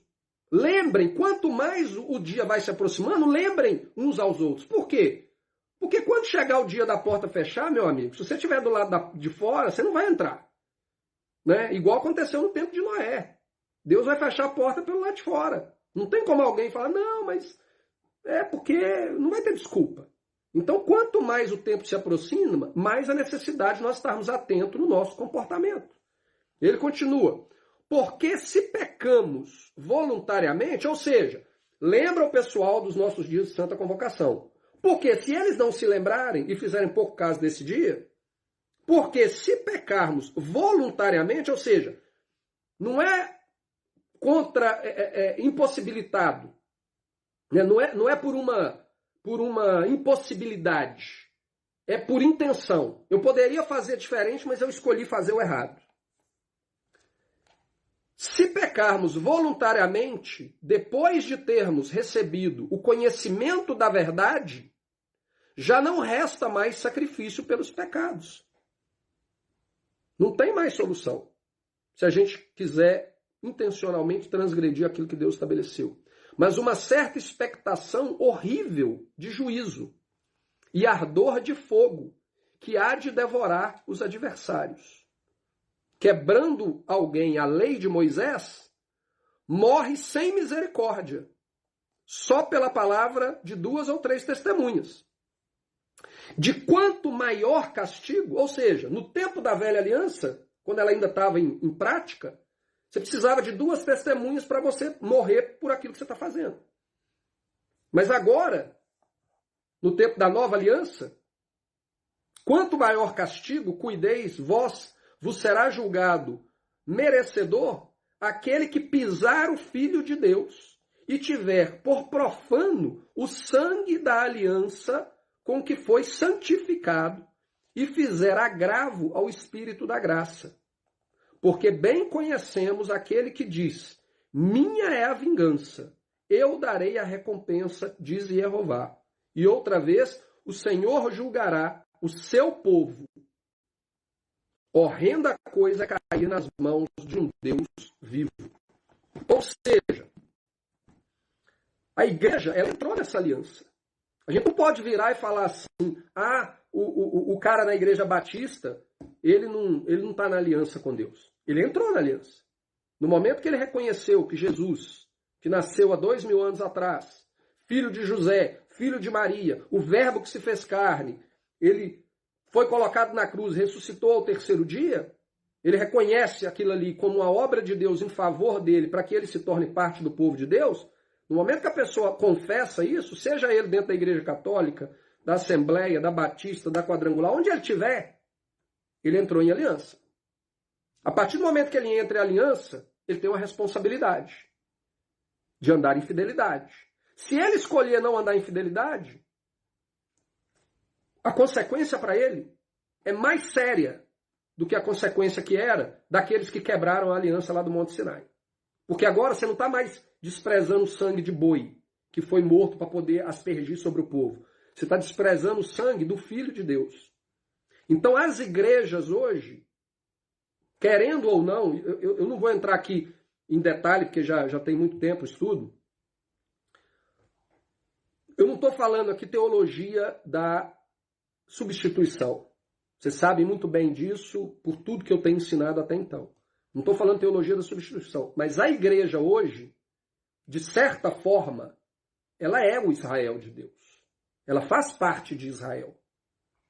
Só que o que foi ensinado para Israel é o mesmo que foi ensinado para o Israel lá do Monte Sinai. que saiu do Monte Sinai. A mesma congregação que saiu do Monte Sinai e que viveu durante 2000 anos em pecado e que por causa disso foi continuamente destruída, dominada, opressa, sendo levada para o cativeiro e etc., é a realidade que a igreja está vivendo hoje. A igreja que deveria ser a manifestação plena de um Israel verdadeiro, né, desses que foram enxertados no Israel original, ela está seguindo o mesmo caminho de pecado que o Israel físico fez lá no passado, na outra aliança. O destino vai ser diferente? Não, vai ser o mesmo. E a perseguição que acontecia àqueles que queriam viver na verdade e se desprender do sistema religioso baseado em tradições e doutrinas de homem, aquela perseguição que acontecia dentro da sinagoga, hoje ela acontece dentro da igreja. Por isso que lá no tempo da velha aliança tinha um remanescente, é o remanescente que sobreviveu, e hoje, dentro do tempo da nova aliança, novamente vai ter o remanescente. Nós vamos ser perseguidos para aqueles que querem viver religiosidade. Simplesmente. Novamente, volto a falar, não estou aqui, de maneira alguma, suportando teologia da substituição. Tá?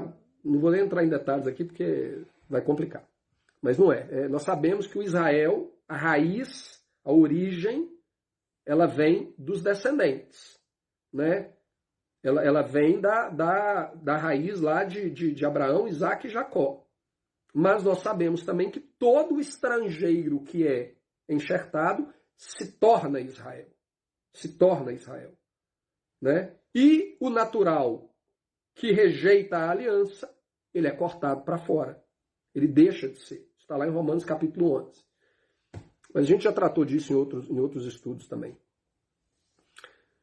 Então é isso aí. A gente encerra por aqui. Acho que não tem mais nenhuma pergunta. Mas que a gente possa estar atento a esse aspecto, a nossa responsabilidade. Nós somos a luz do mundo hoje. Jesus, nesse estudo, ele fala, eu sou a luz do mundo.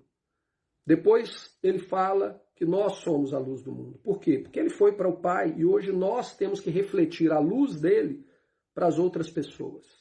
Então todas as nossas ações, todas as nossas escolhas, elas têm que ser refletidas dentro desse parâmetro. Se as pessoas olharem para mim, elas vão ver a figura de alguém que procura viver em obediência e fidelidade ao Pai ou não. Se elas não conseguirem ver isso em mim, então tem alguma coisa errada comigo e eu preciso corrigir isso. Tá bom? Então a gente fica por aqui. Que Jeová abençoe todos vocês. Tenham um fim de semana abençoado e uma semana abençoada. E se Jeová assim nos permitir, nós nos veremos no próximo sábado. Tá bom? Fiquem na paz. Até o próximo sábado. Shalom.